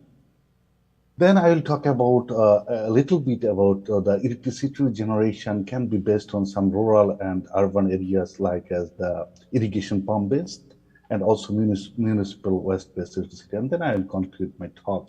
I think so. The time is maybe 15 to 20 minutes, right? So hopefully I will end my talk by this time. So take a look at the hydropower generation. So based on the data in 2018, global hydropower generation capacity, the #1 position is China. That is a huge amount of power actually they generated from the hydroelectricity. Then the second one is USA, Brazil, then Canada, Russia. And you see the Bangladesh actually is not too much sources of hydropower, the water sources. We have only one source of energy actually that is produce the hydroelectric energy, and that is a 230 megawatt only. And if you come to the Indonesia, that is not so bad, but average, that is around 6 gigawatt of energy is actually producing. But they have forecasted that it could be 75,000 megawatt based on the three islands, actually, Sumatra, Java, and Sulawesi. So that is based on the country profile Indonesia 2019. So we actually, the Indonesia's energy sector has a great chance to boost their energy if they could apply this sort of methodology in their existing power station. So we have some data in our system. So we have only one hydroelectric power generation that is actually situated in Chittagong, the countryside. If you see there is the map of Bangladesh. Actually, it's a very small country. This is the countryside, the southern part of this country, and it has actually the 4 units that could generate 230 megawatt of energy, and the hydropower plant actually uses the water potential energy. And if you see the discharge water from here, it actually has a huge kinetic energy, but the total one is actually wasted. So our team actually tried to figure out how much energy actually can be extracted from that part of the kinetic energy, and we can generate some extra electricity from the existing power plant from Bangladesh. So based on some data, the water flow rate actually is a promising one. This is established in 1962 in the era, 1862. That is actually in the British colonist period in Bangladesh. So the water discharge rate at that moment, and currently we have a peak in the month of July. So that this data is based on 2019, you see, and approximately 200 cubic meter per second can be the discharge rate from that one. So now, those are the specification actually we are working in the unit 4 actually. There are 4 units, so we work on only in the unit 4. And these are the specifications from the hydraulic turbine, governor, excitation system, transformers, and synchronous machine. So those synchronous machine actually can produce 50 megawatt of power from unit 4 out of 230 megawatt of power in the total generation of this plant.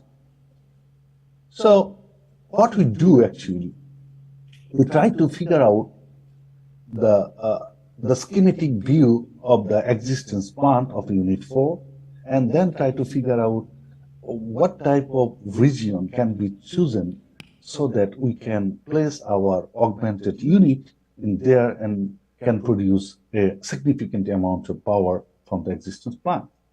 So this is the hydroelectric plant, actually, unit 4 in the Kornofuli. So these are the reservoir you see.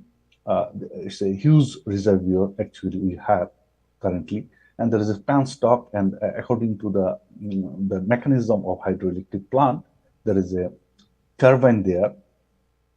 This actually works as a hydro, what is that called? This is hydro turbine. And then this turbine is coupled with the generator, and this generator actually produce 50 megawatt of electricity. And after actually the accelerating the generator shaft, the water discharges from the draft tube, and then finally it is fed to the river by the trail race. So our team actually tried to figure out the different regions from here. We try to figure out region A, B, and C, and D.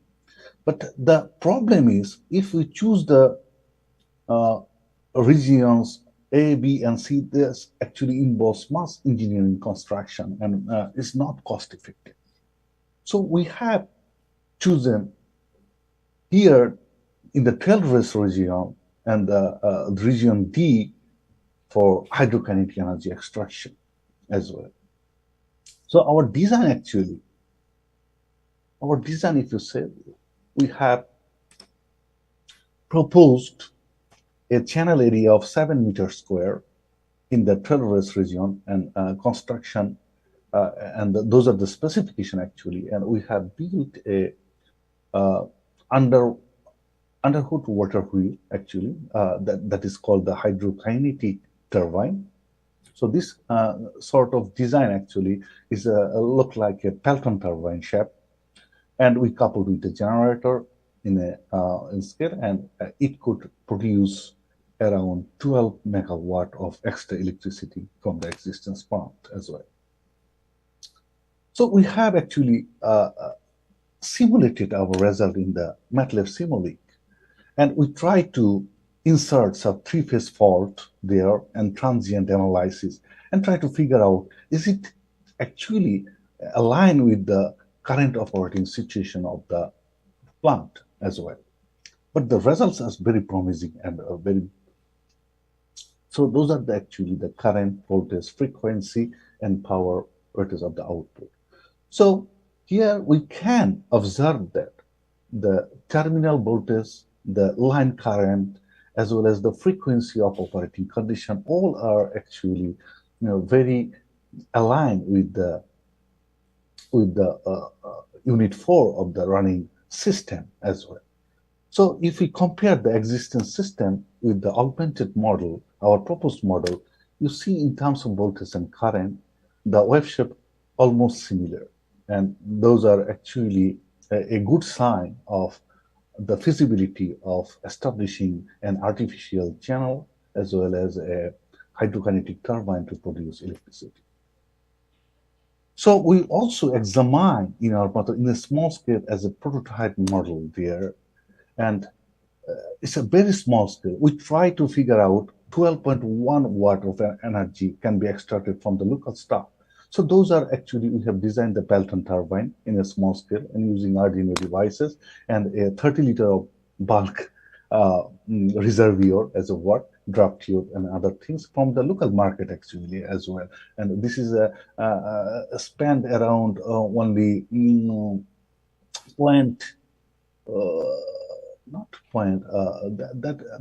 could be $3 around. So this is very less expensive.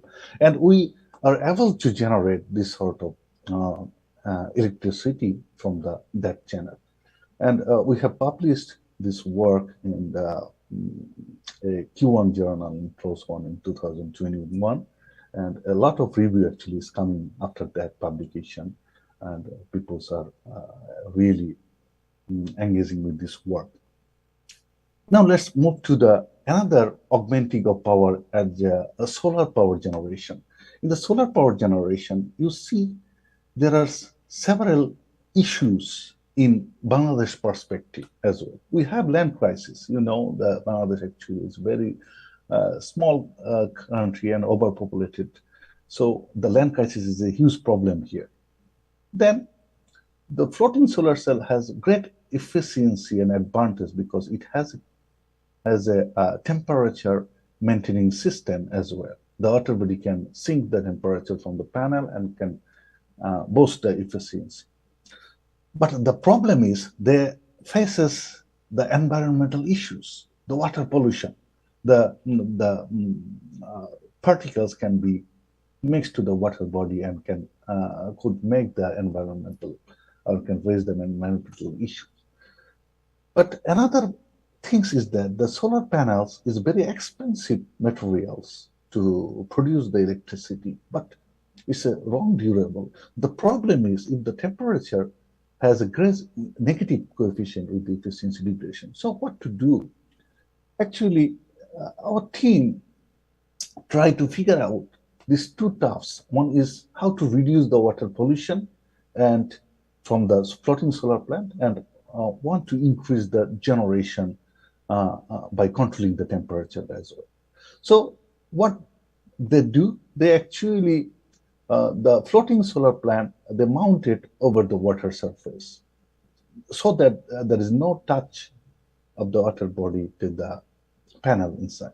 So they examine that different temperature. If this is less than 50 degrees Celsius of the panel temperature, the previous system, it actually have a good output. The efficiency is optimal. So what they do, they actually do when the temperature increases greater than 50 degrees, they try to pump the panel from the water body and try to maintain the temperature of the panel and reduce the temperature less than 50 degree, and the pump is shutting off. So they have several data in field data from that one. They try to figure out and taking data from 27 degree to 61 degrees Celsius with the panel temperature of the panel specification. Actually, we have collected from our local market, that is monocrystalline silicon of 72 cell counts, and can have a sustainable temperature difference of minus 40 degrees Celsius to 90 degrees Celsius. So in between that, we found that there is something very interesting things you can see there. If the temperature is blue line and the power is actually the red one. So if you see the temperature rises, the power output decreases. There is a certain point you can figure out here. There's a point that the temperature and power have an optimum value. So my team actually tried to figure out that point and found that if the cooling system as well is embedded with the system, still it can increase the efficiency of the system in a significant amount and can be a great choice to reduce the environmental issues as well. And then now I would like to move on some aspect that a rural people can generate some electricity from the existing system without any kind of cost or any kind of investment as well. So what it is, it's a very simple one. If you could think about that one, that is your diesel engine for irrigating your land. And if you can manage a height of this pump, then it could be converted to the penstock. Then you can, we have designed some Pelton turbines with 8 blades, and this is coupled with the generator, and the generator can charge the battery with the help of battery charging circuit. So these are actually very simple in design and don't need to invest a much more amount of money in that sector. But what the advantage of this one? So while you are irrigating your land, you can have some extra energy generation, and you can charge up your mobile and lightweight devices, fans, lights, lighting your things, and can also be stored in battery for the nighttime use or future use. So this could be a great thing for that one, for the actually for the rural people in the farming sectors. So now we have taken some results in the in-field data. We used 5 different types of horsepower engine, that is 4 to 4 horsepower, 8 horsepower, and try to figure out how much water actually coming from the outlet of this irrigation pump. So this is a very good result. You see the horsepower increases and the water flow liter per minute and meter cube per second is also increases in a significant amount. So now, if the height can be managed very technically, then you can produce a significant amount of power from the existing irrigation pump. So you see, if a 4 horsepower machine has 1 meter of height, then it could produce around 90 watts. But if your height is 2 meters, then it is almost double the net power output from that one. So if you use a number of motors or irrigation panels with a proper height, you can generate around 500 watts of energy from that one, and that could be enough for lightweight devices as well, fan, lights, mobile charging, your other appliances could be easily, the load can be lighting up. So in that sense, it could be a great opportunity for the rural people and to figure out and can have some a little investment, can do something. They have another source of energy can be extracted from their existence. Things. So lastly, I have discussed about the municipal waste-based electricity generation in area. We have studies in the Chittagong city in Bangladesh, and these are actually the waste. If you see the table, that is a promising data. actually. All the waste is coming from kitchen waste. That is the most significant amount coming from. And then the second one from the food waste. So those waste actually has nothing to do, and we have to dump them out, and a lot of mechanism actually required to get or to actually bury them in a place. So the city corporation area actually facing a lot of problems from there. But what our team actually do, they try to find a way how to convert this waste to generate some electricity and fed to the grid system so that the people can use it and can be benefited from it. So now we have estimated something like that. The Chittagong city, the daily production in 20,000 tons. Tons means in 1,000 kilograms waste. And monthly it could be 627 tons of waste. So our team actually examined that if we burn 1 kg of waste, that could generate 1.6 watt of power. So the figure is 100,000 megawatt of power can be produced per month, as well as yearly it could be 12,000 megawatt from the waste from a city of Bangladesh. So this is the technique actually we use, the thermoelectric plant. How it works, here you have the waste burning and generate the heats, and these heats actually transmit to the water body. There is a boiler type shape, the cylindrical ball, and this water actually coming fed to the hot water junction, and there is another things in the in between this junction is a cold water. So in between hot water junction and cold water junction, we put some heat sink. So these heat sinks actually have the electrical properties to produce some free electrons and can produce the electricity and feed to the load. So this is a thermoelectric plant we have proposed. So this is very simple one. But what we do actually, we do analysis in between this heat sink. We use two different types of polynomials, the bismuth telluride and polycrystalline silicon germanium alloy, and try to figure out the power output differences in between two different materials. So this is the simulation result actually we have.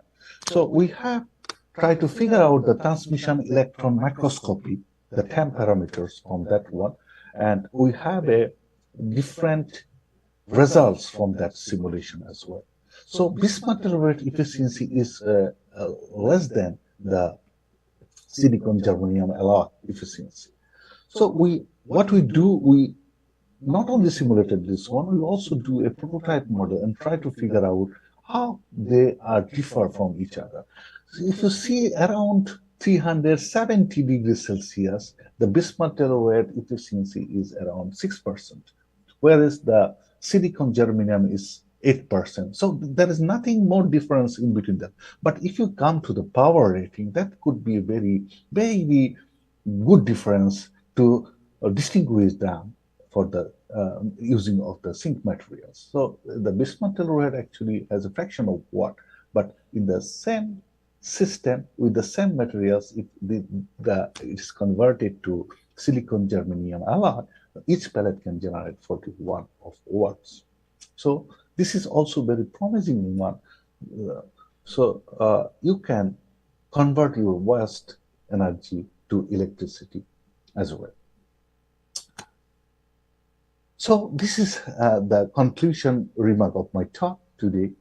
So different types of renewable energy and novel energy sources actually we have examined, and we have supported our result both in simulation and also try to build a prototype model so that we can cross check in between the both results. And you see the results all are very interesting and very matched to each other. And we have a great scope to implement them in different countries as well, because many of them actually can, based on the geographical regions, areas, basically I want to say the luminescence, and that means the intensity of light for the solar power, that is in Indonesia, that is around 6 point something per meter square. But in Bangladesh, you see, this is only 4.3. So in Indonesia, if people try to use the solar panels, they can use more efficiently than compared to the Bangladesh. So that is actually also depends on some geographical regions as well as the other environmental issues as well. Thank you so much for listening. That's all from my side. Thank you very much for the organizing committee, for ICoFA committee. Thank you very much. Thank you very Prof. much, Professor. Please give him a warm applause. Thank you. It's a very eye-opening presentation, Professor. Actually, I think it is our dream, the dream that we can go all the way renewables, because we know what biofuels have done to our earth. I hope you can stay for the Q&A session later, Professor. Sure. Okay, thank you. So, ladies and gentlemen, we have come to our third and last session with Dr. Insinyur Dadik Pantaya, M.Si, IPU, from our beloved Politeknik Negeri Jember. Tepuk tangan Bapak Ibu. Dr. Dadik has focused on the field of animal science since he took his bachelor's degree in the Universitas Gadjah Mada, as well as master's and a Ph.D. from IPB University. And he also dedicated a lot of research regarding to animal science. So we are very lucky today to have him today to present about differing effects of local 2-life dried yeast, Saccharomyces cerevisiae, on ruminal fermentation and digestion in Ongole crossed Bioindicus cattle-fed, a grain-based diet. Please welcome Dr. Insinyur Dadik Pantaya. Thank you very much. I think it's with the Dr. Lee, it's the same topic, but the different object. Okay, slide. I would like to share our project with the title Differing Effect of the Local to Live Dried Yeast, Saccharomyces cerevisiae, on the ruminal fermentation and digestion on Ongole cross Bioindicus cattle with a grain-based diet. Next. One of the animal products that play an important role in the improving food security is beef. Beef is the important source for protein for the human. And Indonesia, Biro Pusat Statistik reported a demand of the beef increase in the last 5 years. And one of the local livestock that has the potential develop is peternakan unggul beef cattle. Due to their low productivity,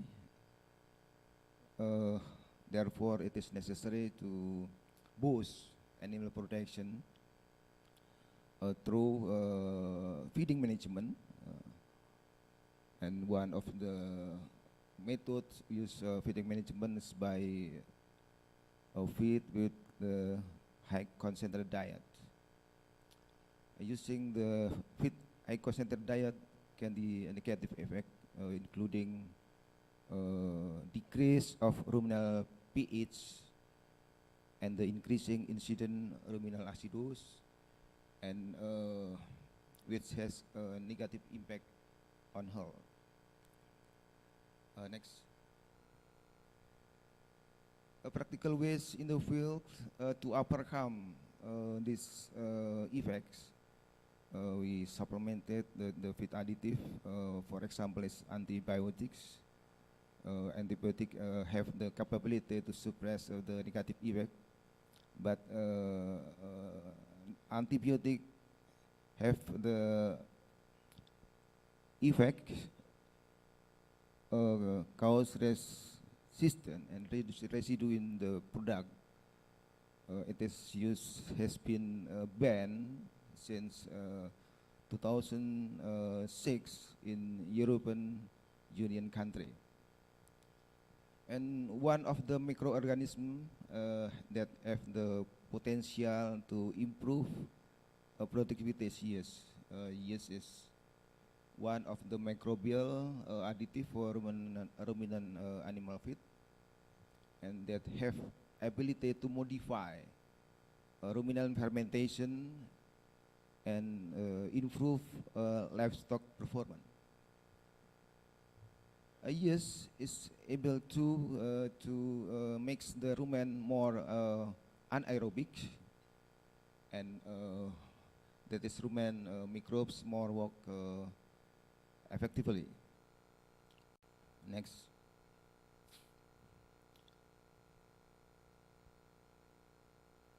Next. Back. Many commercial available in the field about the yeast Saccharomyces cerevisiae and the effect of the yeast supplementation of Saccharomyces cerevisiae vary and dependent of the strain. In animal and diet interaction might be alter the efficacy of the yeast product, and the several study has been carried out in the post-Taurus or dairy cattle, and until now we don't have information about the supplementation yeast Saccharomyces cerevisiae in peranakan unggul cattle beef. Next. The objective my study is to evaluate the supplementation of two different local yeast Saccharomyces cerevisiae that had an effect of the rumen fermentation and digestibility on beef cattle feed of the concentrate diet. We also determinate variable effects on this yeast strain of the ruminal fermentation. Next. On the material method, we have the two isolates, the yeast Saccharomyces cerevisiae, the first from the collection feed laboratory, and the second isolate from origin from the pit soil from the South Kalimantan. And the experiment conducted in the cattle breeding facility beef cattle research center, Lolit Sapi Potong in Grati Pasuruan, East Java. We use the 21 male peranakan unggul beef cattle with the age 1.5 years and the initial weighs around 329 kilogram. And this experiment was divided into two periods, and each period 21 days, 7 days for adaptation, and 14 days treatment. And the time between the period 1 week before to go to the second period.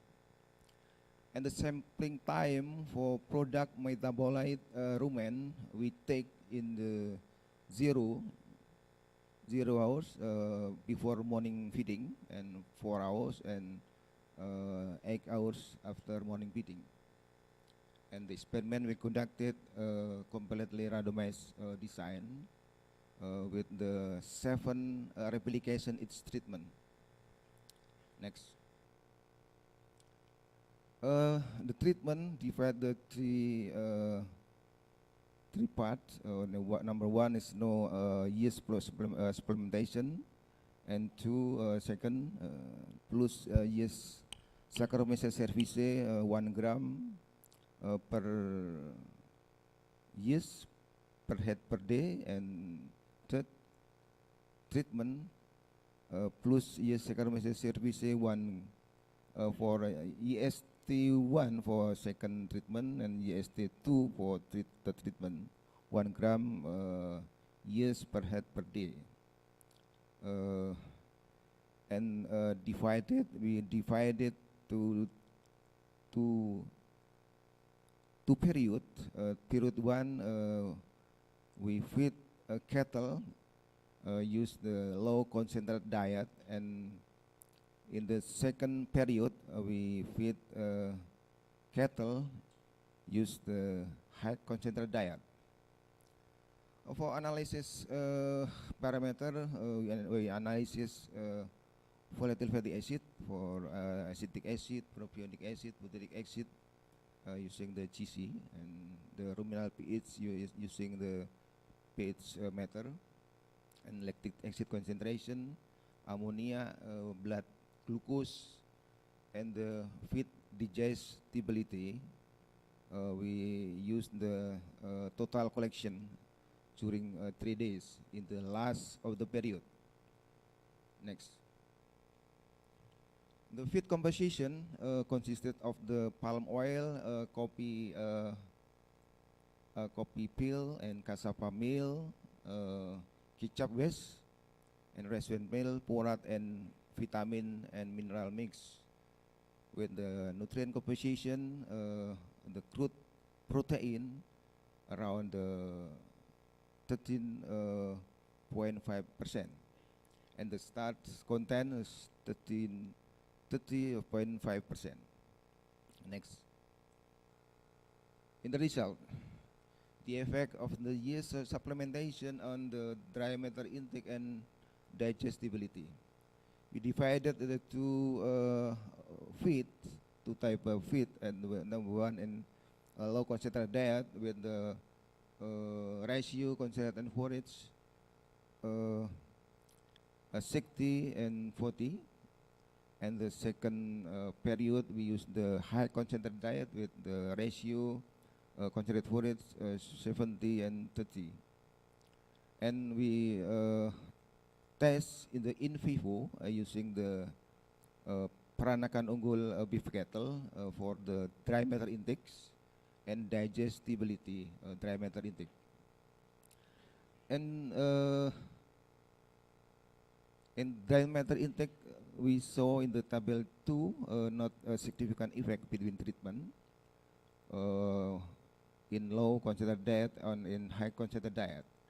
But in low concentrated diet have a higher dry digestibility, higher of dry matter intakes, but around about 111.4 compared to high concentrated diet about 10.4, and the digestibility of the dry matter in the low concentrated diet can increase compared with control about 4%. This is the point of this research.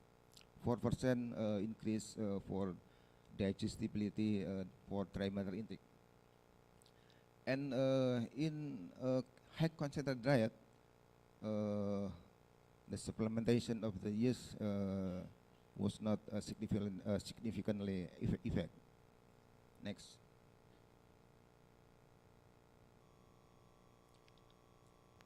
Next. We compare in the ruminal pH and the lactic acid profile in low concentrated diet. Yeah.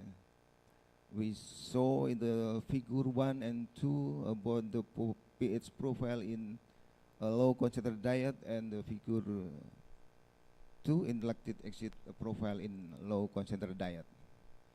The pH value before morning feedings saw no significant effect, and where 4 hours after morning feeding was the significant effect between treatment YS2 years significantly higher than control, and in the 8 hours after feeding YS2 years was higher than YST1 and control. For lactic acid concentration, EST1 was higher than EST2, and control before feeding, and 4-hour feeding after feeding, lactic acid concentration EST1 and EST2 lower than control, whereas in the egg house after feeding the EST2 and the EST1 and the control diet was different. In the all treatment, the concentration of lactic acid remain normal in the physiological range for until 8 millimole. Next.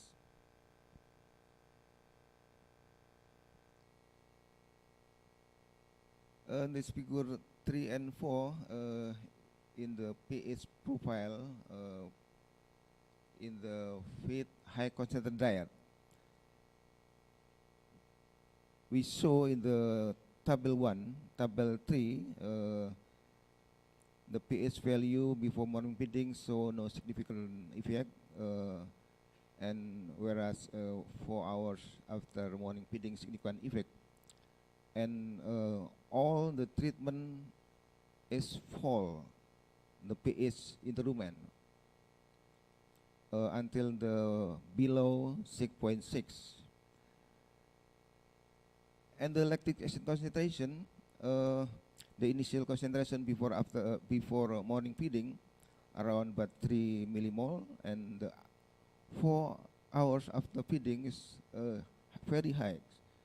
The concentration is until 13 millimole. Okay.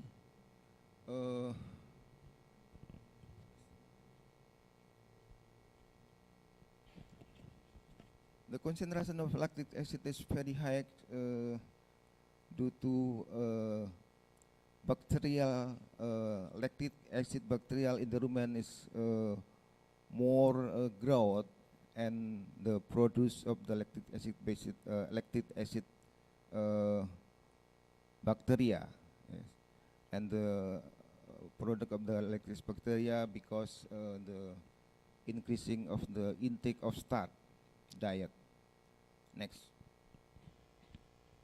This is comparative comparison about the low concentrated diet and the high concentrated diet. Next. And the effect of the yeast on the metabolite rumen product with the low concentrated diet. We focus. We divided the 3 time before feeding, 0 hour before feeding, before morning feeding, and 4 hours after feeding, and 8 hours after feeding. We contain in the 4 hours after feeding, the concentration of percentage proportion of the acid that propionate and butyric acid, the yeast supplementation significant effect on the proportion of the acetate.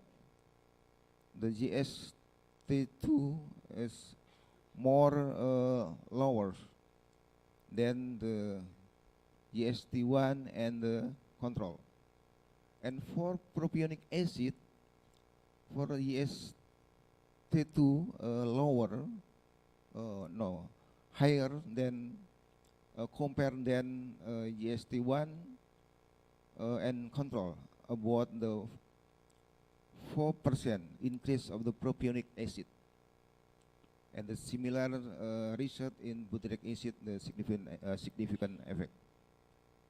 And next.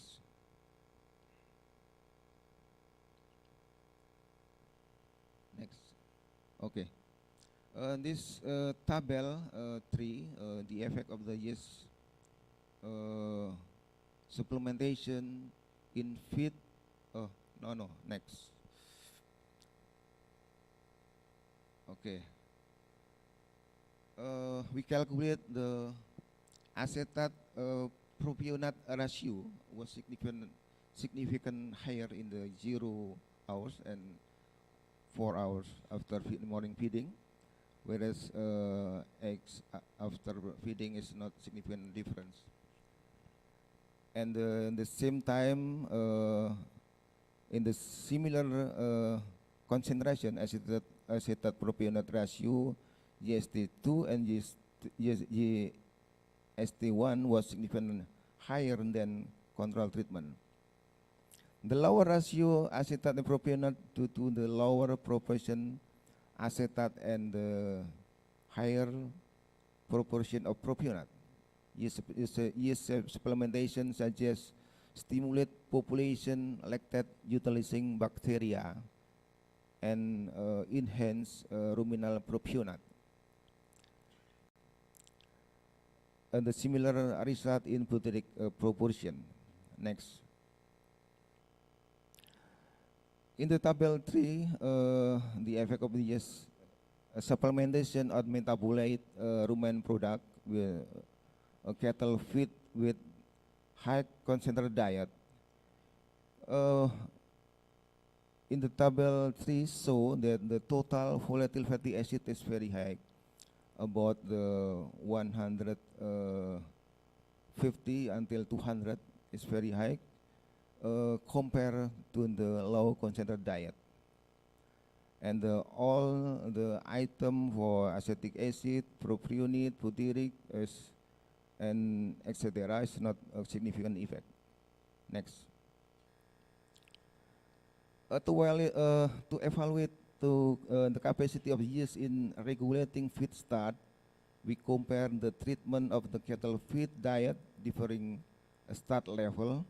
In this experiment, it was shown that the GST2 can inhibit the decrease in pH at the 4 hours after feeding in low concentrate, while in the high concentrate diet, GST1 and GST2 are not able to regulate pH and fall the pH same the control. We suspected that the capacity of the yeast in the regulating yeast was limited and dependent to the start content. Yeast were not able to stabilize the pH rumen, such as imbalance capacity, lactate utilizing bacteria due to increased production of the organic acid in the rumen by increasing lactic acid. The different result was caused the composition of feed and high concentrated the yeast pH regulator function did not play a good role. Next. We talk about the total concentration volatile fatty acid about the 124 until 212 millimole. The total volatile fatty acid indicates this condition is close to SARA, subacute ruminal acidosis. SARA criteria if the concentration in the rumen is around 150 millimole and characterized by pH range between 5.0 until 5.8, more longer than 3 hours per day.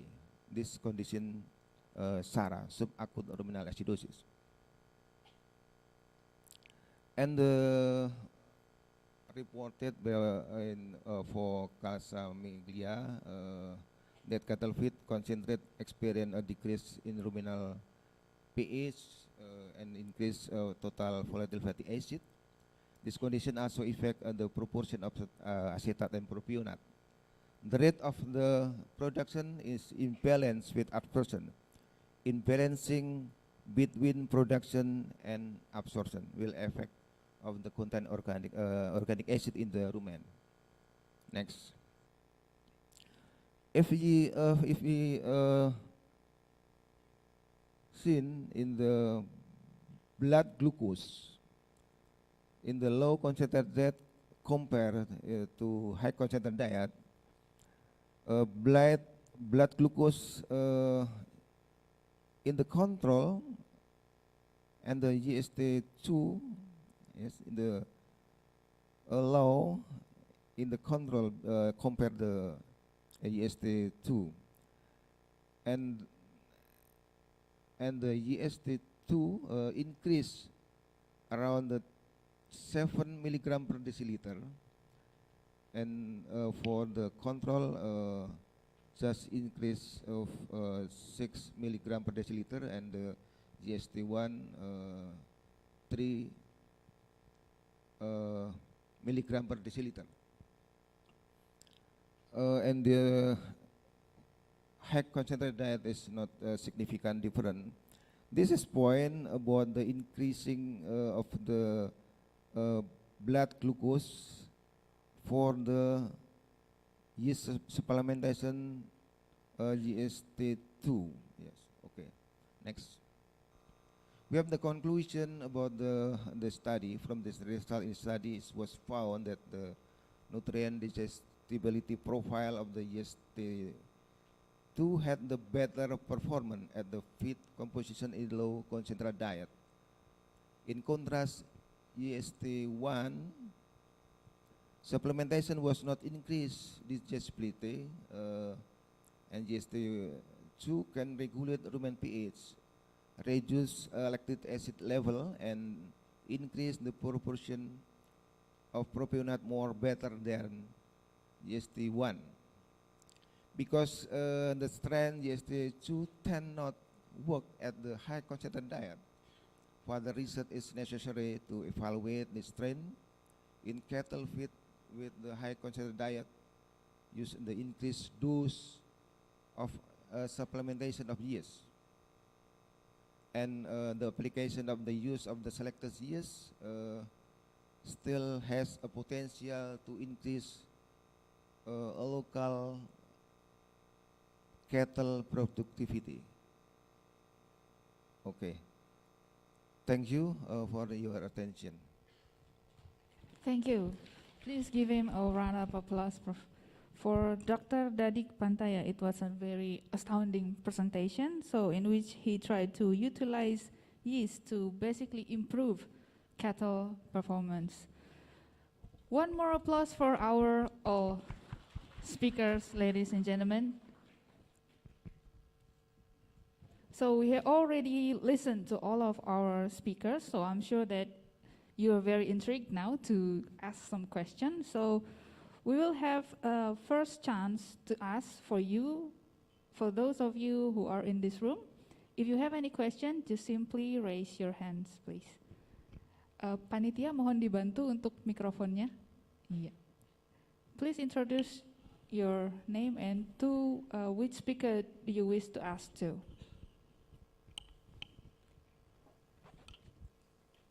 Bismillahirrahmanirrahim. Thank you for this opportunity. My name is Nur Hayati. I come from Department of Agricultural Product Technology, University of Jember. My question for Prof. Lee. Okay. The first, we always have a problem that we activated the yeast culture powder because we get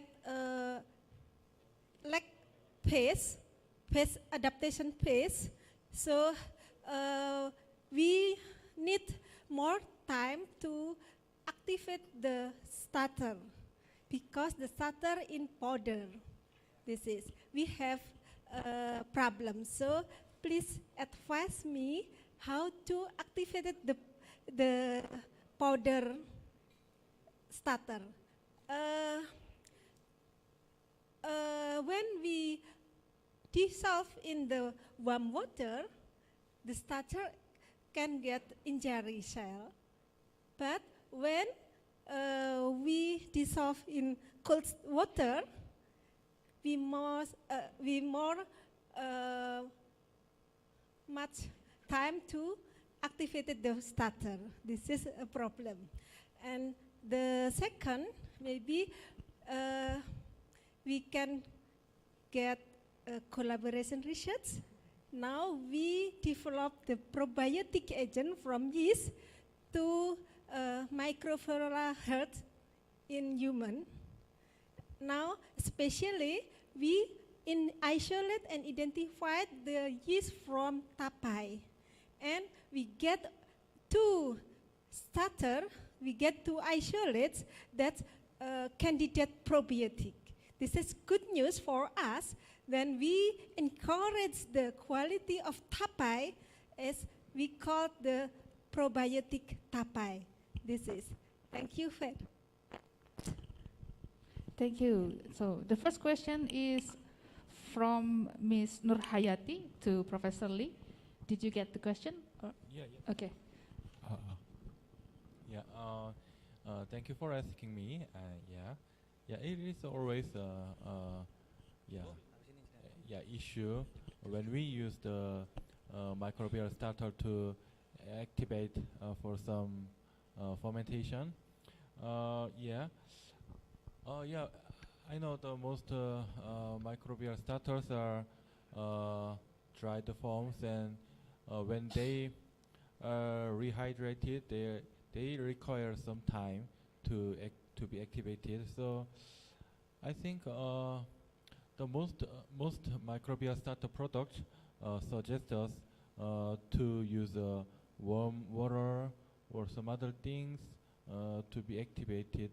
So for yeast starters, I recommend you to use around 30 Celsius degree water would be helpful for activation.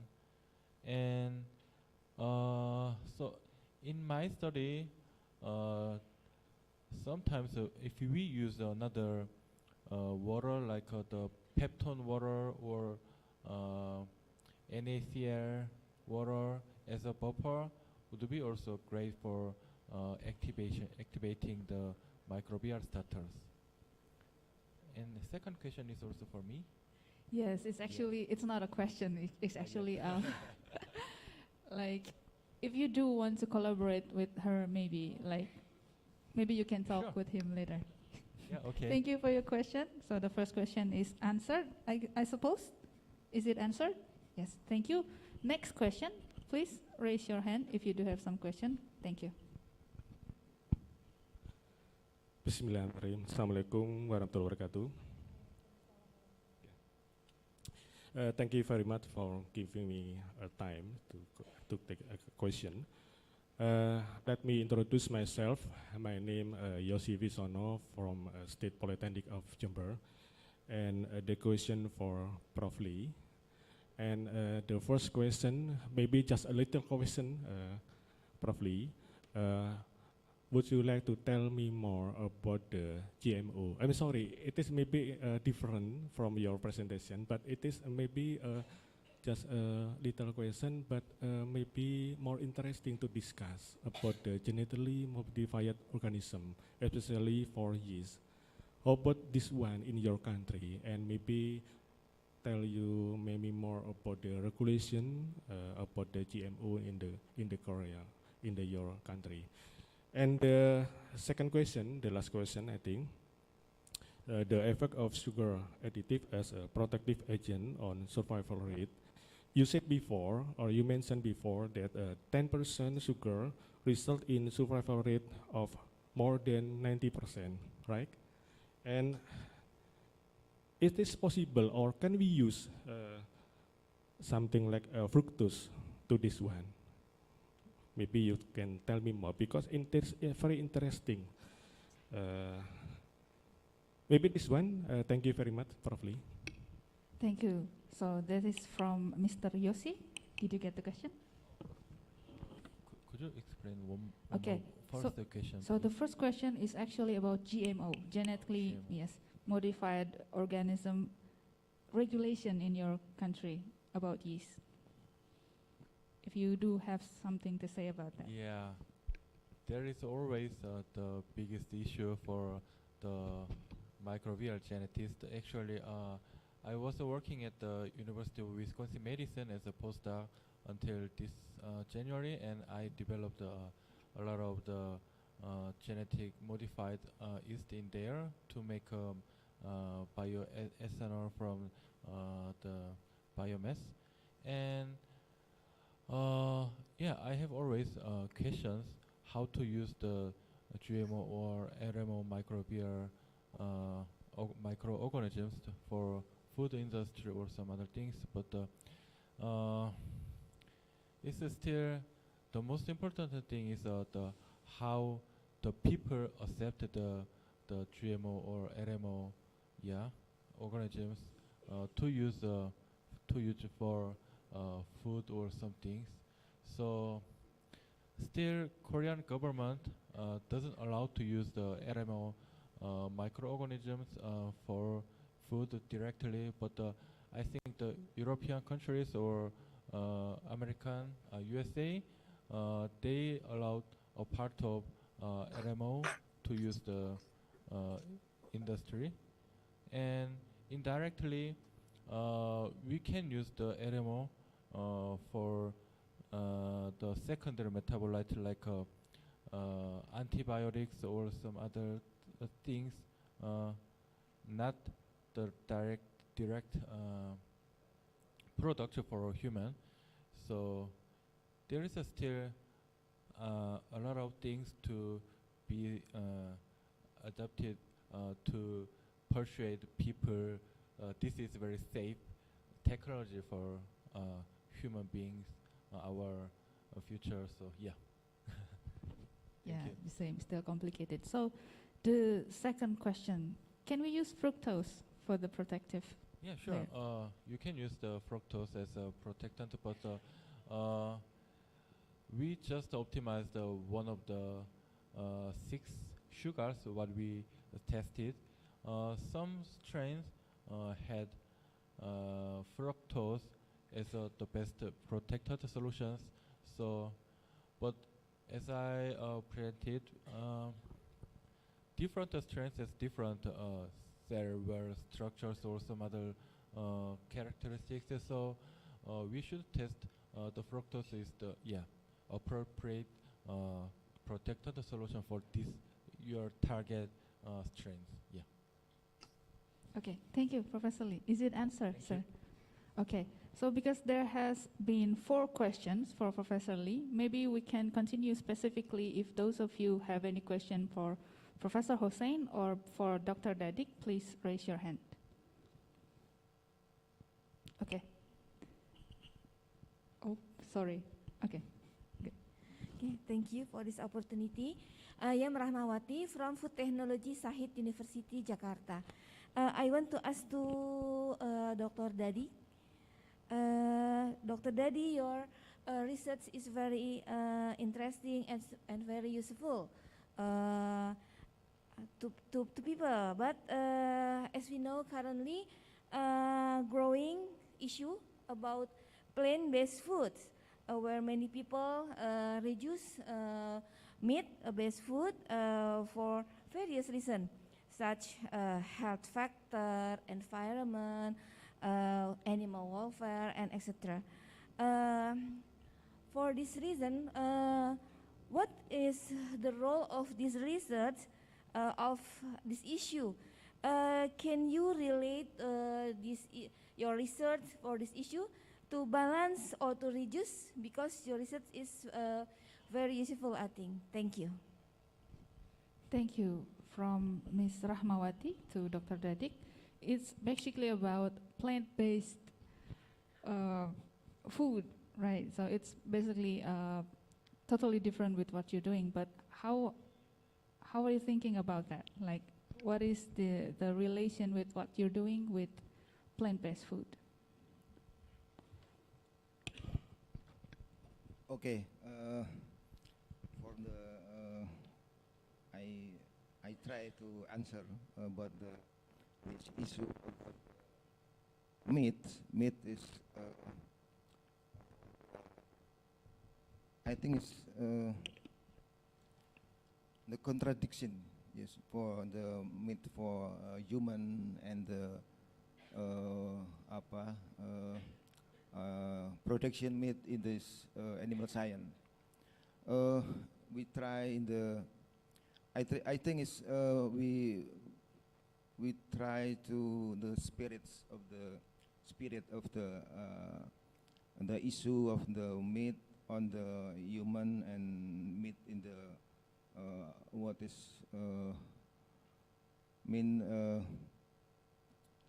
we tried in this topic. We just to how to improve the productivity of the animal science, the animal the cattle. I think these issues can be accelerated with the from my side and the side of the from human, and accelerate and then the goal how to produce the meat for I think it's in the reduced cholesterol and etc. and then effect is good for the human health. I think it's this my answer. Okay. Okay. How, Ms. Rahmawati? Do you still have anything to? I hope you can promotion about the benefit health from your research, because it's very good, I think. So I ask this, if your research is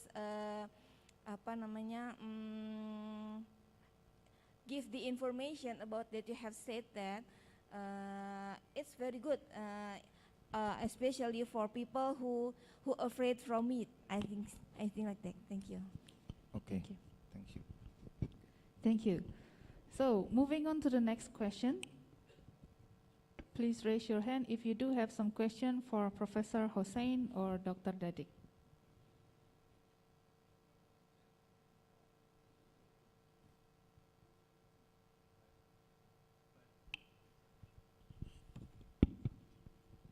Okay, thank you. I want to ask to Professor Hossain. Thank you for your great presentation. My question is about digital twin technology. In recent years, digital twin research has been widely used in power generation system to monitor and damage predict in power plant. Based on your research experience, does digital twin technology have good prospect in for developing country like Indonesia and Bangladesh? Because in digital twin technology, we need more effort than the usual monitoring system. We need more effort to modeling, interface, and digital visualization method. Thank you for the time. Okay, Professor Hossain, did you get the Yes, question? yes. Yeah, thank you. Okay. Basically, the conference is based on the agriculture technology and food technology. So, in this sense, what the speaker asked actually, the digital technology actually, we sometimes it calls this IoT, Internet of Things, that actually covered the everything in the fourth industrial revolution, and maybe in the fifth industrial revolution is very, very nearby, coming to heart by ourselves. So you know that the smart energy system, the grid system, and other things actually is trying. So when I was talking about that one, the solar system, if you will see, my group people actually the title was the IoT-based controlling of the solar system from remote places actually. So we use there the GSM technology, and then try to transfer the data to the IoT cloud and receiving from remote places and try to. So basically, you are right. Everything is now will be controlled by the IoT, and digital system will be flourished in everywhere. And the people are trying to reduce the human effort from the power plant and other operating devices as well. So there is a great research field actually nowadays in these coming years as well. And you said about the developing country like Bangladesh and Indonesia and so on and so forth. So actually, I want to emphasize we should go for the renewable sources and also the smart technology so that we can reduce the losses because we have the limitation to invest much more like the Western countries or developed countries like that. So the digital system, of course, the IoT, of course, the technology, and try to find out the maximum utilization of this technology to the each power sector generation. Thank you. Thank you so much. Thank you, Professor Hossain. Okay, sir. So next, we're going to have a question from the Zoom Cloud application. Is there anyone there raising their hands? Peserta dari Zoom, apakah ada yang bertanya? Ada yang nothing? Okay. So we continue from this room. The question has continued, so we still have 10 minutes of time. If you do have some question, please raise your hands. This is the opportunity. Maybe you cannot see them anymore later on. So should you have any question, please raise your hand to anyone.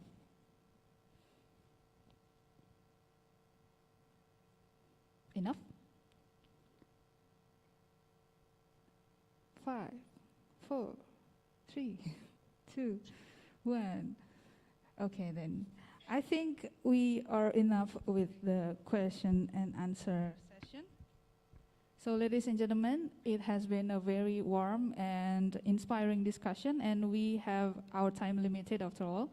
And we hope that after this discussion, we can all get something that we can actually implement in our life to be able to recover together and recover stronger. Thank you very much for joining us today, and on behalf of Politeknik Negeri Jember, I would like to extend our deepest gratitude to Professor Lee, to Dr. Dadik Pantaya and Professor Hossain, and for making time for us in the middle of their busy schedule and for delivering us some inspiring presentation. Give them a big, big round of applause, everyone. So ladies and gentlemen, before we end this session, let me remind you that the parallel session will start at 1 p.m. West Indonesia time. So after this, you can take a break, you can have a lunch, and then you come back to your designated room for presentation. And the schedule will be up on our website. You can check our website, or you can simply ask one of our committee members for further guidance. And later at 7 p.m. West Indonesia time, we'll be waiting for you again in this main hall for the closing ceremony, as well as the announcement of the best author and the best paper. So lastly, my name is Putri Santika. I'm signing out. Thank you very much for today. Assalamualaikum warahmatullahi wabarakatuh. Selamat siang. Thank you very much. Thank you.